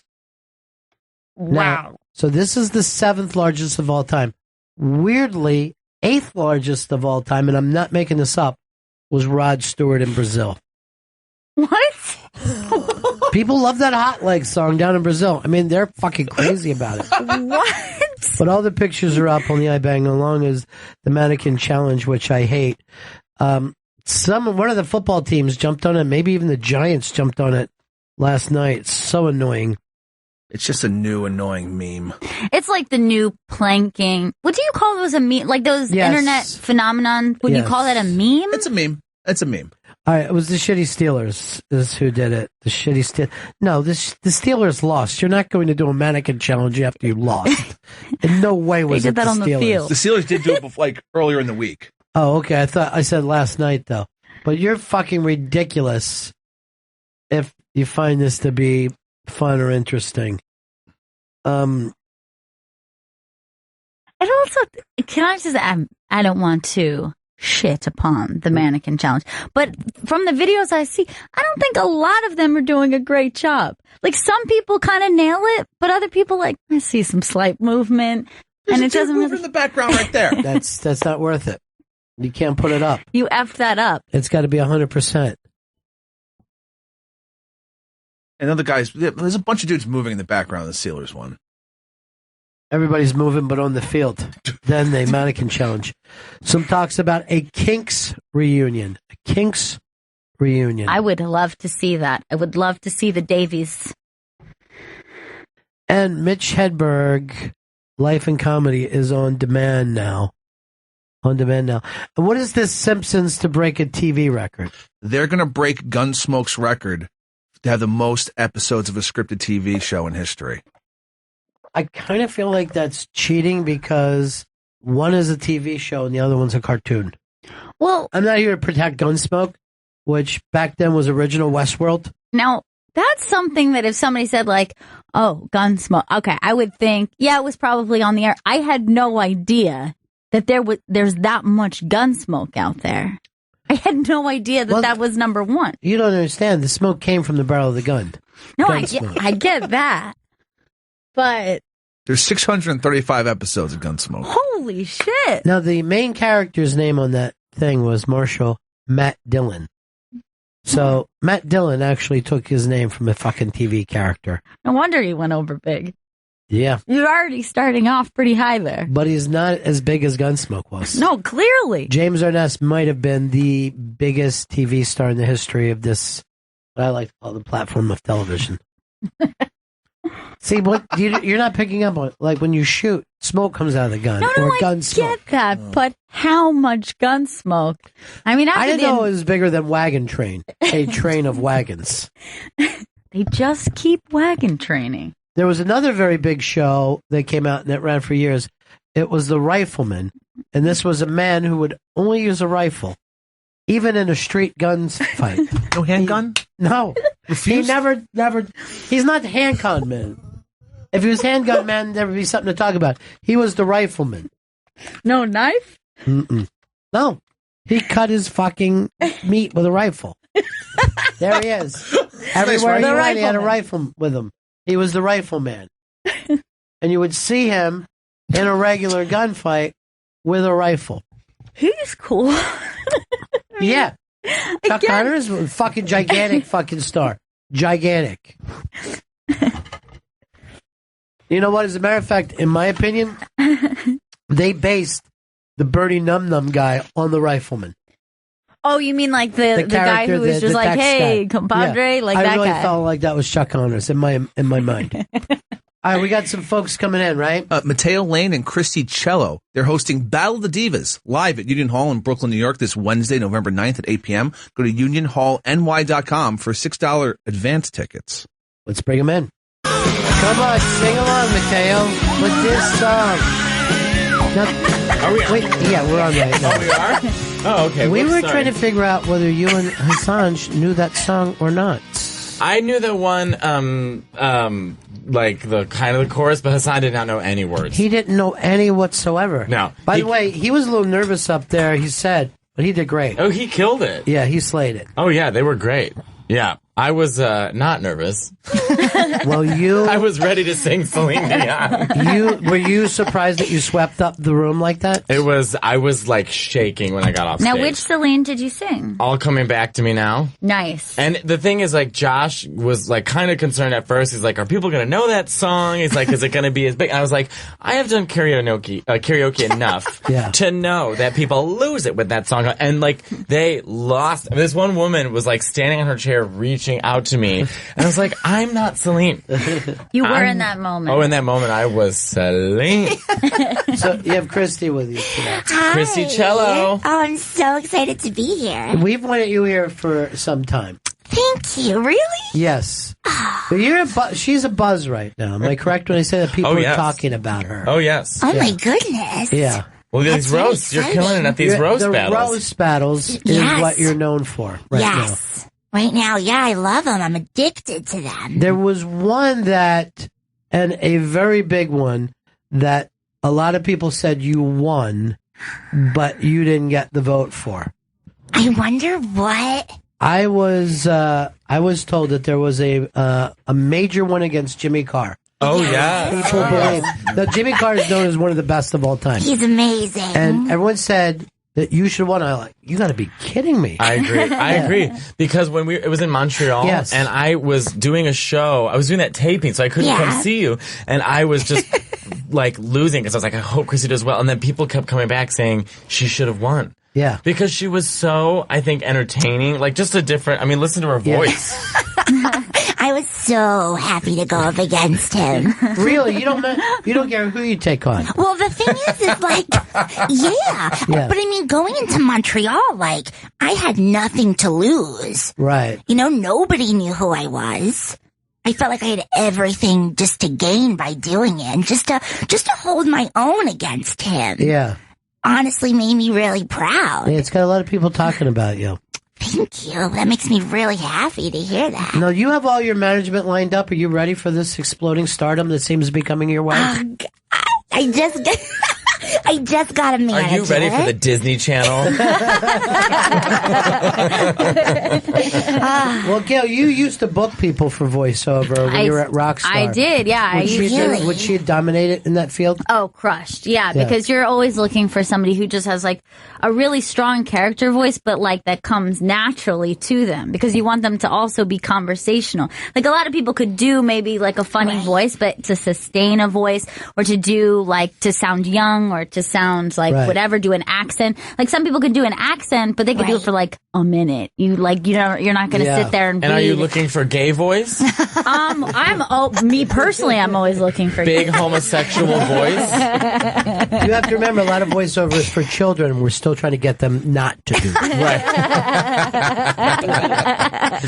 it. Morning, kids. Okay, let's talk. Teletubbies. We're at the point now, like with a homosexual in your family, we'll be like, we'll be okay with it, but just make sure you try everything else first. Just keep trying. As a last resort, of course. Yes. You don't know. But I was told this before by one of the Powerpuff Girls, that you want to have some squish to your voice. Yeah, you do want to have, so like, if you're just high pitched, it's like one thing, but if you have like gravel underneath, so Pamela you're high end, exactly. It's like Pamela different Adlon coloring to the voice. Exactly. Yes. So you have texture. So you're like, there's high notes and there's one of those, and then like a little, Oh my god, for this business. You got the part Yes. that I'm no longer doing that job anymore. Of a popping balloon. So what's this show that you guys are doing, the Battle of the Divas? Battle of the Divas. I don't even know how to describe it. We have so Christy and I, clearly you guys have heard, every time I come in here, I have many opinions about divas. Right. And their sinking ships. But Christy feels the same way. We're from the same generation of like Whitney, Mariah, Celine, Britney, Christina. So we decided, and there's a whole world on YouTube of people arguing each other about which diva has the best high note. Is Beyonce versus Gaga versus Celine versus Mariah? Is Whitney the best belter? Is Mariah the best whistler? So we thought, why don't we take this weird giant world, millions of views, people screaming, and make a show out of it. So we've created a debate show that is us two standing on stage. We get two debaters. So this time we have Lisa Traeger and Matt Rogers, who's really funny, coming into debate which diva is the best. And we always match divas up that are like very comparable. So this time it's Britney versus Christina, because they've been like the Pepsi Coke, like they're just always at each other. And what we do is we have a drag queen open the show as those divas, and then Christy and I, this is elaborate. Oh yes. Wow. And our job is to make fun of everyone and everything. Yeah, the show's basically like if Roast Battle and Debate Club had like a super gay baby. Right. Okay. I like the idea of this. Now, let's go to the two that they picked. Obviously, Christina is got a better voice, but she's insufferable. But Britney has been a bigger star every step, don't you think? Yes. Yes. Oh, so I would what makes Britney the big star? That's what we want to figure out, because Britney, right now, she can't talk. She can barely turn a corner. She's been doing Tae-Bo as dancing for the past 6 years. I think she had a lobotomy, some weird plastic surgery. She forgot how to smile. She's just really a mess. She's totally confused. Yeah. And Christina's just like, she's on The Voice and no one likes her. But I don't know, but Britney the gays keep coming back to her. Yeah. I think a cool thing about the show, too, is that it really matters how the debaters sort of represent their divas, you know? Like Lisa's representing Britney, and she's coming putting in for together battle. a slideshow presentation, so the audience ends up voting. Yeah, the audience and they want to vote for which debater kind of brought it for their diva. Now, I think I have always, if I had to just think off the top of my head, I would say I've always leaned Christina. Really? I know, but then you think about it, she's wretched. Yeah, I agree. I agree with you. But you know why? But she had the dirty phase, which is great. I love that strip. Stripped was a great album. And the Beautiful song, which is the amazing song. Like if you took their first, like both of their their two first hits. Yeah. Baby One More Time and Genie in the Bottle. I think you're like even though Steven there. But I prefer Genie in a Bottle as a song, I think. I don't know. I'm still laughing at Beautiful being the song of all time. The song of all time. There's nothing even going to come close to that. Yeah. And I think John Lennon would agree. Oh, yeah, he would. He would. I mean, he would. He has ears. It's so funny about Christina, though, because I would lean more towards her, too, because I'm a vocalist. I think she can sing well. She's got the pipes. But she picks the worst music. But then Brittany, I don't even know why I defend her. She's Weekend at Bernie's right now in Vegas. It's really fucking perfect. It's what you just said. Seriously, that should be on a book jacket. That fucking line is so perfect. It's because so she mean. doesn't know where she's going or what she's doing. It's so mean that it really seems like some review that she would pick up and read and just be like, what? We lose our mind just looking at her Instagram. I follow her Instagram too. She's crazy. What is she doing? What is she doing? Enough. It's enough. I mean, honestly, it's like, what pill did you take this morning? What did she see? She took a picture. What was that thing she spun around? I don't even know. But Adele. Oh, let Christy describe. She just did this. She did this spin to this like Adele song. It was like a dance move, but it was just bad. It was just real bad.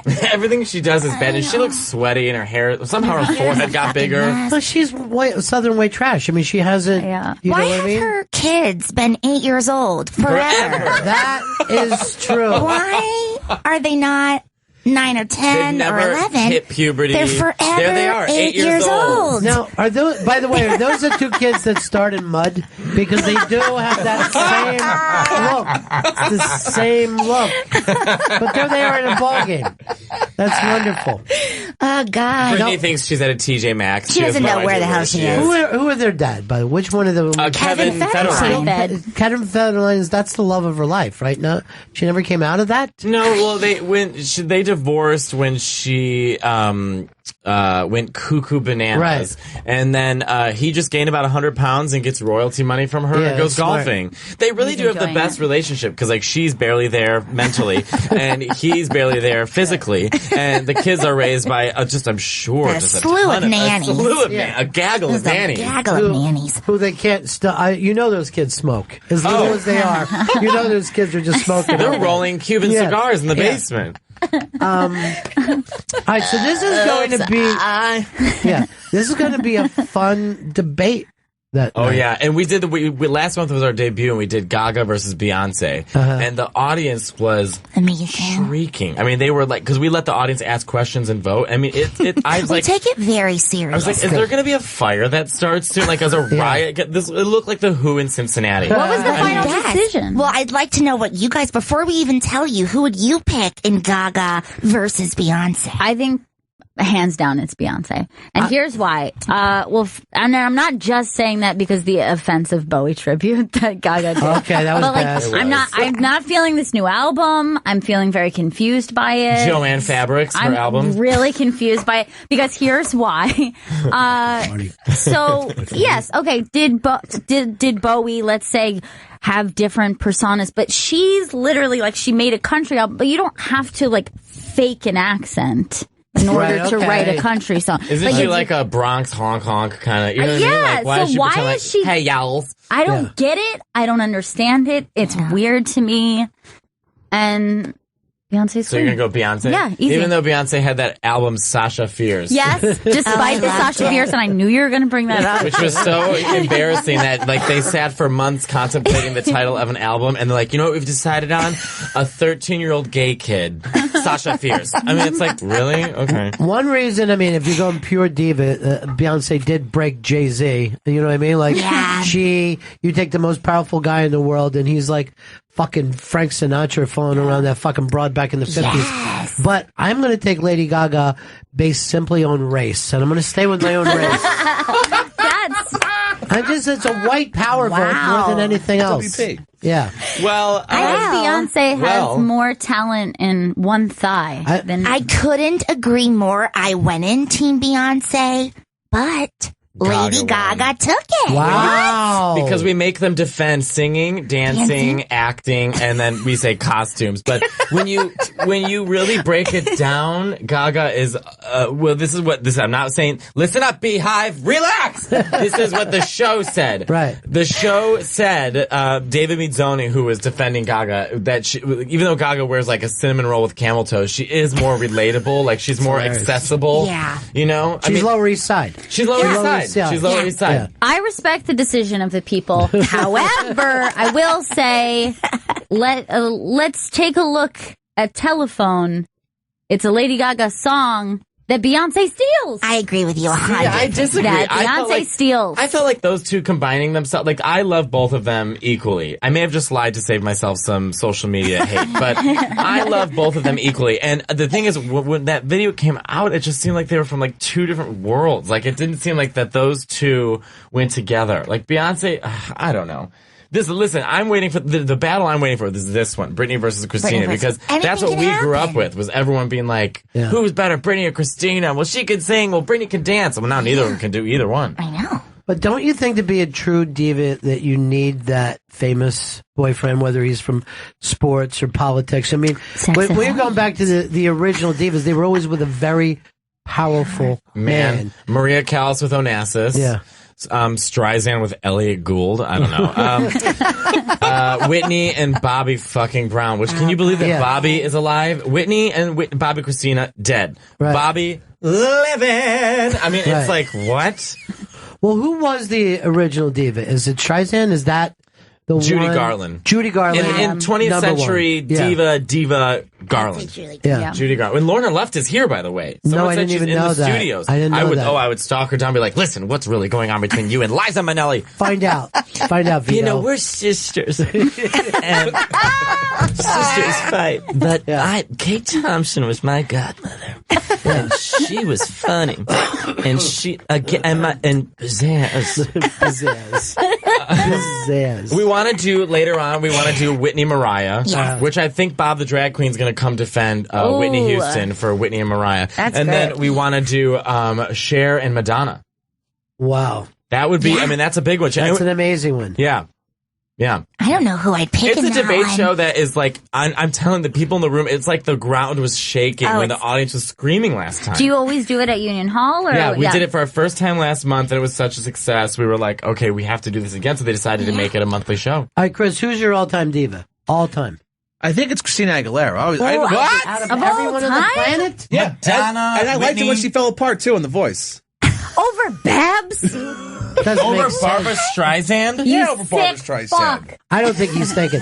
I would say, for me, it's Miss Diana Ross. And That's a her good diva. Supremes. Right. That's a great Because choice. she was so fragile.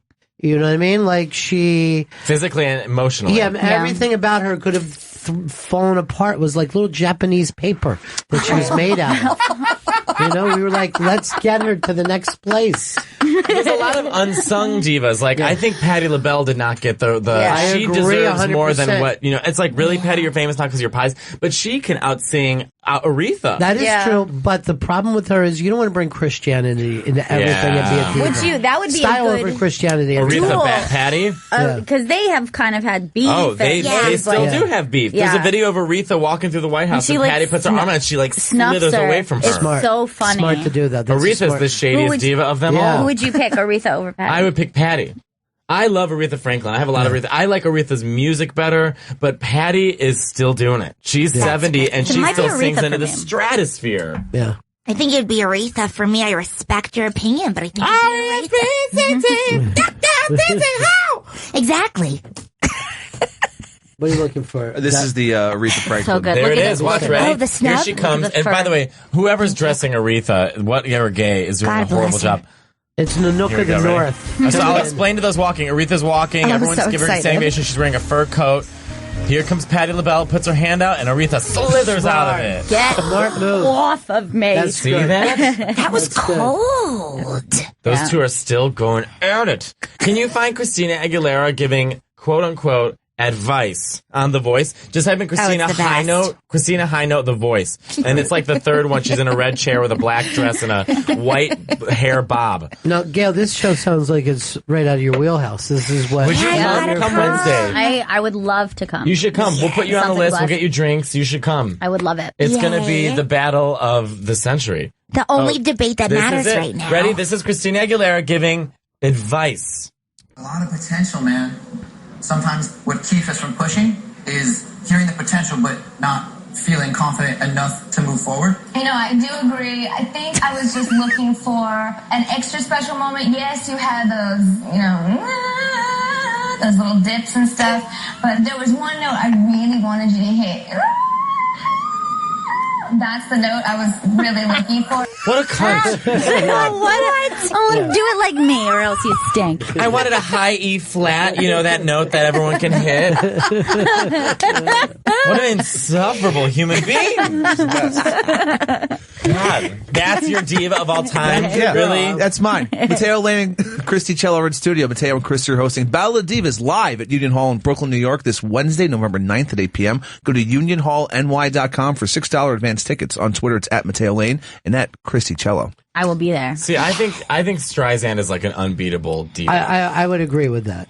I would agree that Streisand, because she has done it stage, screen, anywhere. You know what I mean? Like, and if she shows up anywhere, everyone says turn into her. It's her. Yeah. Oh, yes. If she's at the Grammys, it's hers. And she was kind of my first. I mean, between her and like Bette Midler, she was kind of like I my was first. just going to say Bette Midler. I feel like we haven't talked about her. Yeah. She's not to be ignored. But for like, I agree. Yeah, I saw her like that was one of like a early concert that I went to as a kid. I got to see Bette Midler and I was just in love. But Barbra Streisand, it was like I saw Funny Girl as a child. Oh, it was yes. Easter morning. It came on TV and I was like, okay, my life has changed. Yeah. Like I became obsessed with her. Did you ever hear that audition for Funny Girl thing on Broadway story about her? No. So they came out. So she comes out. Nobody knows her, and she's chewing gum and she's looking into the thing. Blah blah blah. And she's like 19. She's acting like she could give two fucks, and that she takes the gum and puts it underneath the stool, and belts out this fucking song, destroys them. She leaves. The producer hops on the stage. He turns the fucking stool over. There's no gum there. The whole thing was just I just to got show. goosebumps. Yeah, to just show. And I heard that years ago. I don't even know whether it's true, but I want it to be true. Oh, But that's see, an amazing she's that kind of a story. genius. Yes. She's Yeah. that kind of a genius. You know, it's so funny when she went on Funny Girls, the playbill. Yeah. She wasn't a part of the actor's studio, right? So they had everyone write all their like bios and stuff. And Barbara thought, well, I don't want people to think it's easy for me to play a Jewish woman because I'm Jewish. So she wrote, I was born in Madagascar. I was reared in Ringood. I attended the Yeshiva of Brooklyn. And then she wrote at the bottom, I am not a member of the actor's studio. Because everyone wrote, I'm a member of the actor's studio. She goes, I'm not. Now, that show, when did that show debut? Because I think it was 64. All right, same year as like the Beatles and the Stones, and then you had Cassius Clay, all those people. Cassius Clay becoming Muhammad Ali. It was Andy Warhol was doing his thing. It was like this explosion of people who knew how to self-market and knew how to be bigger than life. And that, I still feel like we're in that still riding that wave to this day. Well, Streisand too was kind of like Lady Gaga when she came out because she looked different, she sounded different, she had long nails, men's clothing, weird makeup. Like, her shows at the Bonsoir before she was famous, she would speak in other languages and like smoke cigarettes on stage and ask for baked potatoes. I mean, she was like a weirdo. Yeah. And it's like, the one thing that bothers me is when these divas become really big, they tend to lose that part of themselves. Like They the just weirdo become- part. Yeah, they become like more, now she's like, my chickens lay green eggs. It's like, okay, Yeah, never right. mind here. Like, Madonna does that now too. Where her and her pillow face. Yeah.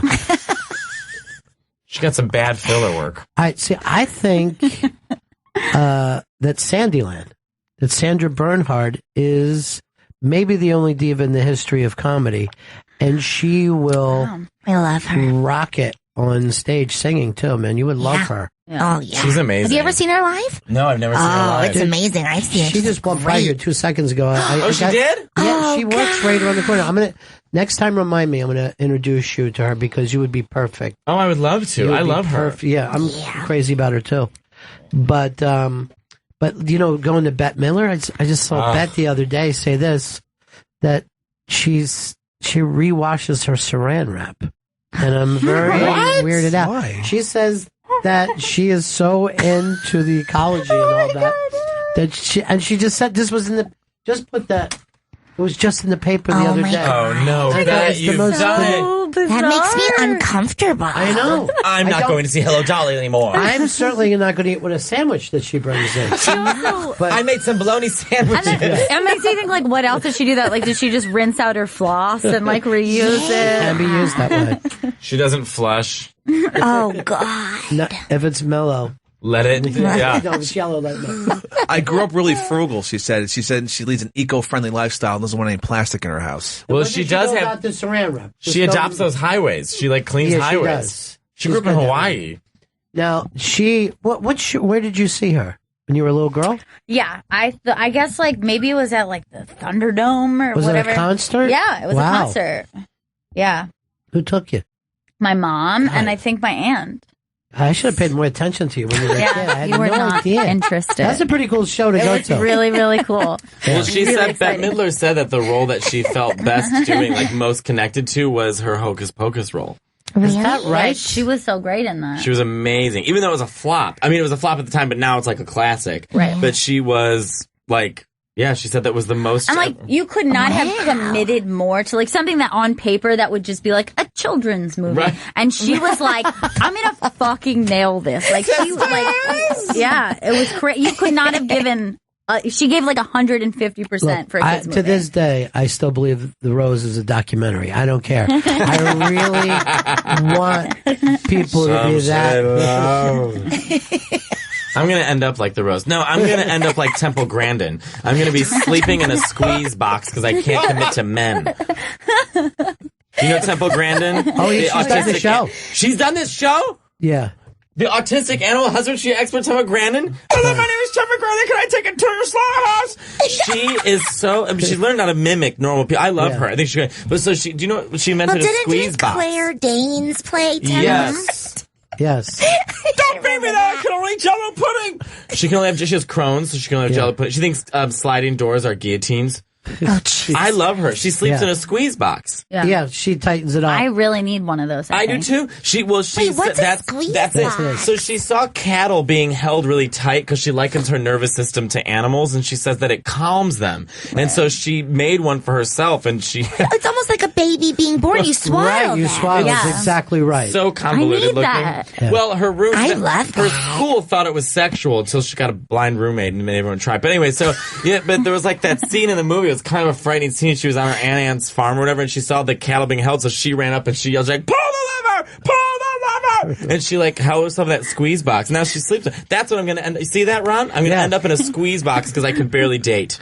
Well, the thing is, people can still mount you from there, so that works out okay. You're right. Everybody wins. You're right. Everybody wins. I feel so safe right now. I feel so safe and sexually turned on. Oh God! No, when she did the show, she was wearing the full cowgirl, sparkly cowgirl thing. Yeah. But the funny thing is, she sat around after the show and was like bitching about the suits. She goes, "Why are they even getting involved in any business, right? Just run the numbers and let us be creative." And it was the funniest conversation. That's so great. It was really, really fantastic. She's a genius. Yeah, she's a total genius. And if you didn't know anybody, you think she's like a weird lesbianic lady, but she's, a fucking genius. She figured out how to murder, kill cattle without them knowing. Without them being freaked out about it. Yeah. How? Like they go through like a system. A weird maze that makes them feel comfortable. That's like just comforting for them. And that way they don't tighten up and you get nicer beef. Yeah. You don't want them tense and freaking out.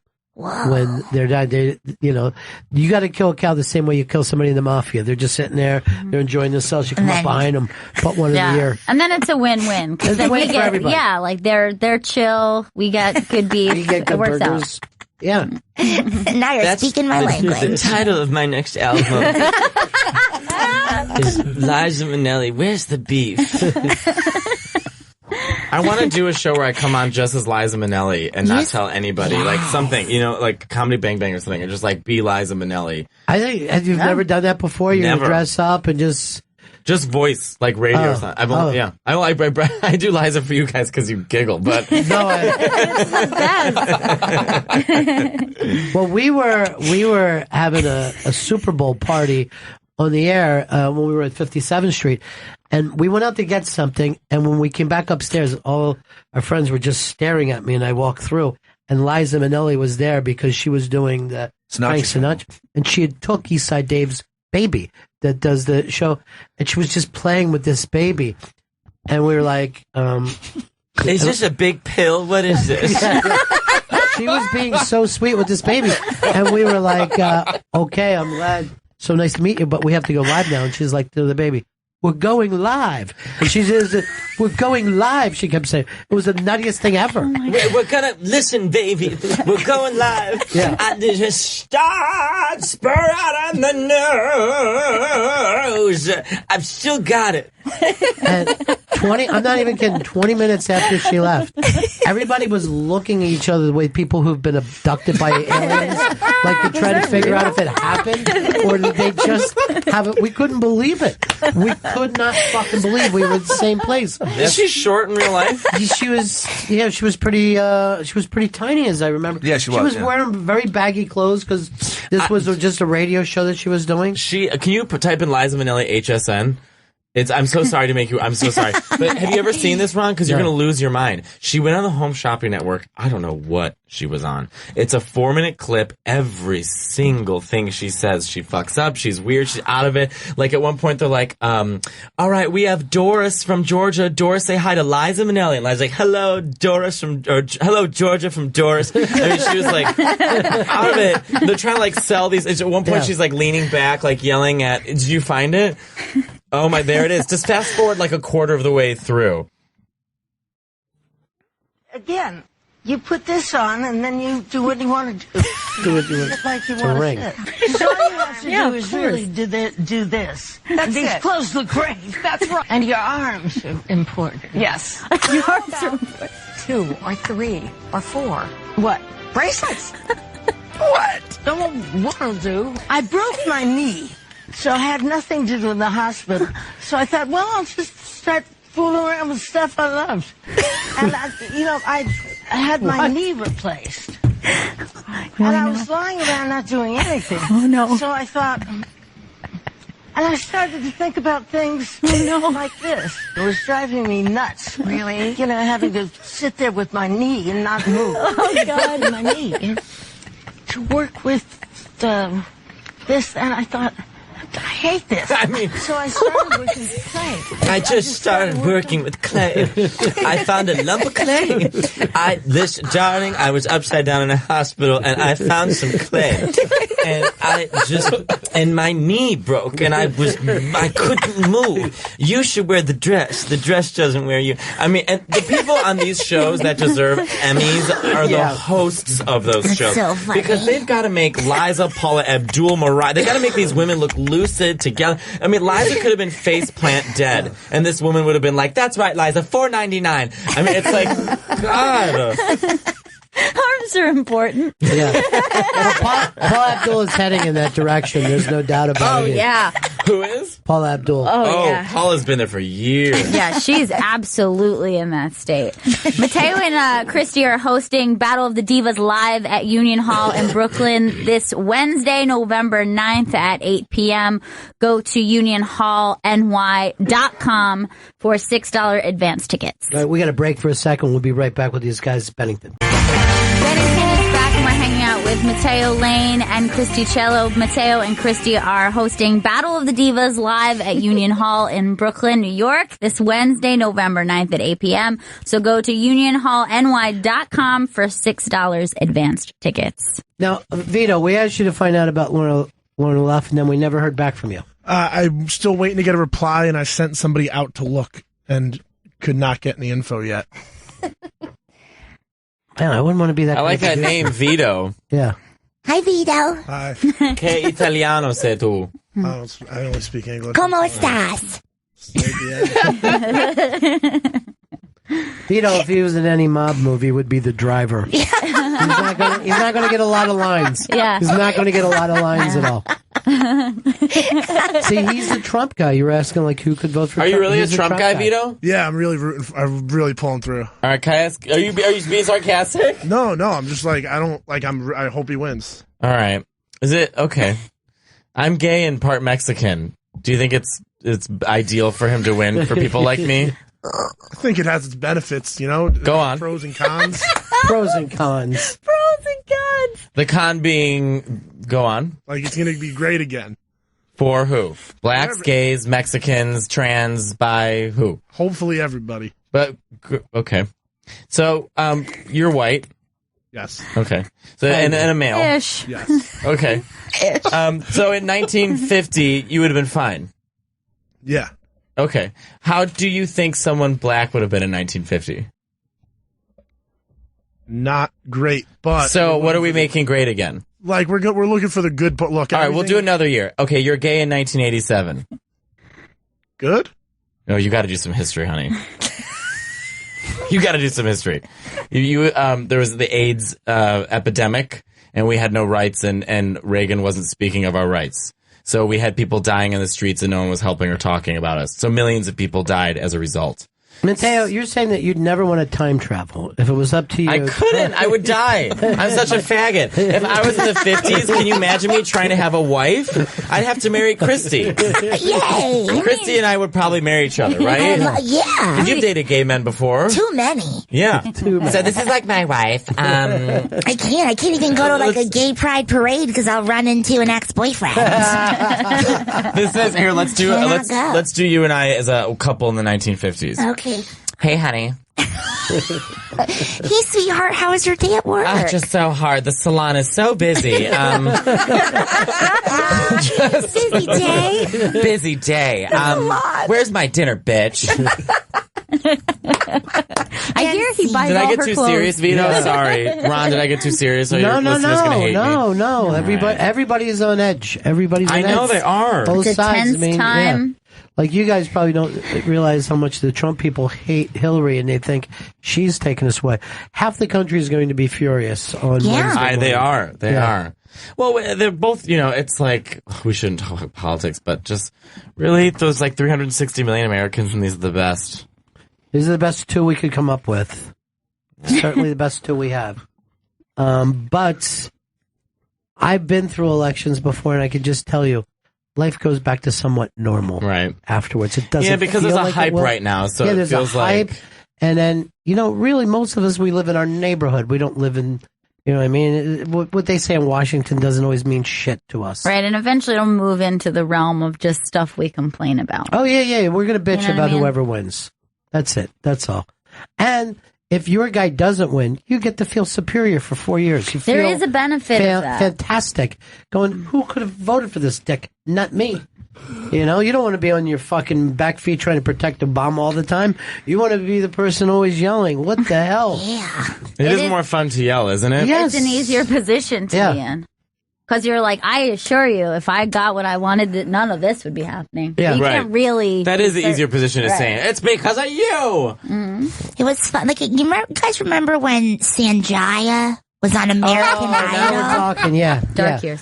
That's like what it is. It's People Sanjaya. voted for Sanjaya. I love that Howard Because Stern it was had the vote for entertaining. Sanjaya, and they were trying to fuck up American Idol. Yeah. That's what did it too. I forgot that it was sort of Howard Stern who like pioneered it. And it was fun. People wanted this bad Now singer. Reddit does stuff like that. Reddit will find a cause to ironically find So funny. was Sanjaya one of the ones who was like really bad, or he just wasn't Really bad. He wasn't like the guy that did like she bangs, she Yeah. bangs. Yeah, that's what I was wondering. He I was wasn't like a purposely bad audition. Right. He was a cute kid that But he couldn't wasn't sing. good. Yeah, he got there because he was a cute kid, and then they just kept him going, and people just acted like. And then he oh, won?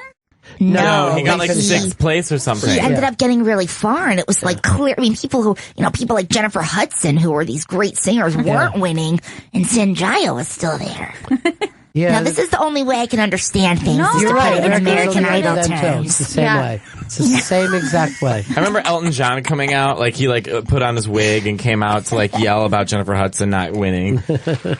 Oh my God. Only I think we can throw him in the diva list. I don't know. You know what we want to do too is boy bands. He's got that sound. Who is it?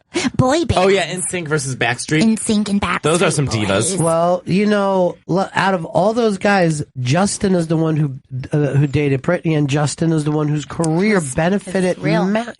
Although that recent song of his is quite the disappointment. I agree with you. They wanted it to be Song of Summer. It was not. It was the song of. It was a flop of Happy summer. Too. It's called Happy Too. It was like if you like Happy, you'll like this one. Yeah, it was Happy 4. It's like Jaws 4. You know what I mean? Like the second one has just an ounce of dignity left, and this one is just the indignity. I mean, that song was just so let's hold hands in rainbows. It was the Lisa Frank of songs. I mean, it was so stupid. And he wears those fedoras and just thinks he's so funny, and he's so annoying. And he's in a celebrity marriage, right? With Jessica Biel, who was the hated sister on Seventh Heaven. Right. And now kind of disappeared since she got married. Right. You notice that she's kind of went away. Yeah. I don't think she did that much after Seventh Heaven. She literally did nothing. I think when when they got married, I don't think she was a huge celebrity then. Well, let's see some of her movies, Chris. She did that college. What was that movie she did where it was like... Yeah, she did one with Adam Sandler. Like a rom-com. Oh, and she played the desire, everyone wanted. What Adam Sandler movie was that? I don't. Oh, and Kevin James. Yeah, it was Kevin James. It was the gay one. It was like Chuck marries Larry. I or now something, pronounce you Chuck and Larry. They weren't gay. They just got gay married. It was a way of trying to make sure we couldn't have gay marriage because guys will take advantage of it. What else did she do? Then she did Valentine's Day. Oh, well, yeah, but that's later. Yeah. You got to start early in her career. Yuli's Gold. I'll Be Home for Christmas. Summer Real Catch. classics. Watch Summer your Catch language. Was the something Jr., the comedian. Freddie Prinze Jr. Freddie Prinze Jr., yeah. He used to be hot. Is that right? He was a hot. Yes. He is a guy who was, the word is, gets smacked around and cucked out by his wife. Really? Oh, yeah. I believe Buffy that the she Vampire wears the Slayer? pants in that relationship. Without And the a strap doubt. on. And the strap on. She came in and did this show for, on a quick thing. And I would have no, maybe even sitting alone in the cunt guests category. Really? I just felt like she was an awful person. Really? Yeah. I would believe I would that. First of all, never she have has her back on 3 again. names. Yeah. But she came in with just Sarah like a Michelle huge Gellar. cup of coffee and just nothing was right for her. And she'd seen like she wasn't even part of the project that she was promoting. What is her Who had higher I diva don't know. status, her or Cosby? I love Bill this Cosby? game so Bill much. Cosby. He was a dick? Yeah, he was a total dick. Or diva-esque, like kind of like... He was like... Did any of his eyes make contact with you? They did. They swung around though, but they were like frog's eyes, where they would just go off and do things. But yeah, he was like, "Why these cups? Why not bottled? Where's glasses?" Oh, the water. And I had to go like, "Bill, I don't get water for people. That's not my thing. I'm here to talk to you." And he had brought in a bunch of positive rappers, like Christian kind of message that they were rap going to group. take rap back from the thugs. The Cosnerati is what they Is call that what it. they were called? The Cosnerati. They're big joking. It was a very strange day. Their big single they were pushing was Dad Behind the Glass, which is all I Yeah, remember. dad behind the glass, meaning that most of them grow up, they only see their dad in prison. Behind That's the name of a porn I watch. So that's Daddy. Yeah, Daddy. Daddy behind. You're right. glass. Daddy behind the If glass. you leave it at Dad, it gets like, oh, wait, that's weird. Daddy, everyone finds sexy. Dad, no one. Just My Dad? Yelling Dad. Dad! Stop saying that. My favorite gay porns to watch are like the straight guys for gay pay or whatever. But it's always like the second they talk, the guys are like, "I've never done anything like this before," and you could fit a couch up there. I mean, it's like, got it. You could fit a couch. Let's plug away because this show's going to be fantastic. Oh, thanks for Mateo and Christy are hosting Battle of the Divas live at Union Hall in Brooklyn, Wednesday, November 9th at 8 p.m. So go to unionhallny.com for $6 advance tickets. It's gonna be intense. We're not even sure what we're gonna dress like yet. We may have like a Britney Christina we wig. want to have a theme. Maybe be matching. Dusty Sky's Box the will be limit. opening for us. Oh, a yeah, drag Dusty queen. Box, She a performs fabulous lot. drag queen. And we're gonna, it's gonna be DJ Molly Austin. DJ Molly Austin, who sits and looks beautiful and presses play. And that's it. She's the best She's DJ the we've ever. best. Yeah, she's amazing. Yeah, she just sits there, and we went up Looks to her amazing. because she was a fill-in DJ for us last time, and she was so great. We're like, you are it. You're it now. So we said, she goes, I've discovered how to be a DJ. When the song ends, I just press play for the next song. I mean, she's so funny. And then Lisa Traeger, right fresh off her Seth Meyers set, which Which did was you see fantastic. how good she was? She killed it. And you know what? She was very professional and enthusiastic. Oh, because yes. I love when she doesn't give a shit. Yes. But I was like, oh, she wants this From one. the second she hit the stage, I was like, she's gonna fucking nail this because you could see her energy was like right So there, and ready to excited. go, She- and I was like, she got it. She's a future legend. I love Lisa. absolutely. Love Yes. her, love her, love her, love her. And matter of fact, she probably could play Bet in the movie if we want to finally get Bette Midler the movie. We can. Lisa can't sing. Yeah, but we'll dub. We'll dub. She said, she told me a story because she said she's been trying, to act, couldn't do it, sing, couldn't do it, play football, couldn't do it. She said she would sit her mother down and she would sit at the top of the stairs and she would sing. And then her mom, because of course they're from Russia, her mom would just sort of shake her head and be like, I don't know, Lisa, maybe not. So Lisa's like, all I can do is talk. She was just a little kid with a show business heart. Didn't care She did. how she got there. She said one time, I feel like, I'm sorry, Lisa, I'm telling stories for you, but she really loves like music and pop culture. She said 7th grade, she was rushing home to see TRL because the Backstreet Boys were debuting their new music video, and she broke a window to get herself into the house because no one was home to see this video. She was raised on Baywatch. Well, TRL to me was one of the more exciting things that ever happened in Midtown because I can remember if Britney or Backstreet Boys, they would put 1 million kids on that fucking street and they would be screaming and you would walk by and it would be like Beatlemania. You were like, oh, this is what it must have felt like if you were an adult and you didn't know in 1964 who the Beatles were. It was the best It was TRL. really, I would really rush home great. to watch that from school. Oh. I mean, it was the best time to be a kid. Yeah, it was. And I went to high school down the street, so I went to high school in the theater You're so district. lucky. So I used to we used to be like, oh, let's swing by TRL and see who's playing. Well, I and then you remember- just like see somebody like press In up the against the window? window. Yeah, they would always do that. Like, oh, that, Well, I remember being such a gay kid that when Madonna would show up, the crowds were always biggest, and I was always like, "Ha, that's right, she's a legend." In the 7th grade, I could feel it, like my pride for Madonna. Who were the big ones over there, Chris? Who would... Eminem was huge. Oh, yeah. Eminem would be gigantic. Backstreet Boys, Eminem, Britney, Christina, Korn. Remember Korn? Marilyn Manson was a I think big... Blink-182 would be like up there. Like small things. Yeah. And they would, because they had the record store across the street. Yeah. So a lot of times they would walk across the street and do a signing. Yeah. And the kids would just go fucking ape shit for it. I loved TRL. Why did they get rid of it? I don't understand it. I can't understand how Carson Daly got hired for that show. I mean, he is the heat I of a like week Carson of BM. Daly, though. He's But done is a he good job for interesting? himself. Is he interesting? He looks and acts the same, and he's still working big. He's still, working. He makes so much money for just like blah. Yeah. He's Breyer's vanilla ice cream. with the little tiny specks in it. You're like, Yeah, and you're like, oh, I think this is flavor. Nope, just being fooled by Breyer's. This texture is horrible. God, and he's just, maybe that's it. Maybe I'm just too colorful. I should just become boring. And people are like, you know what? That's safe for middle America. Let's put that faggot on TV. He seems safe. Dull it down. That's all we ask you to do. Just dull it down so we can love you more. I can't. I'm sorry. I'm too gay. We gotta wrap this up. We got to get out of here. Oh, okay. Opes up next.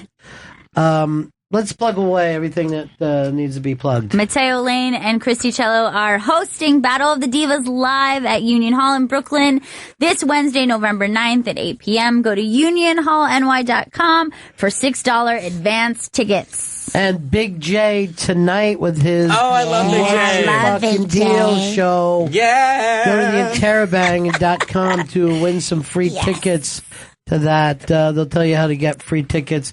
But what's your fucking deal? That's a lot of fun. Tomorrow, Election Day.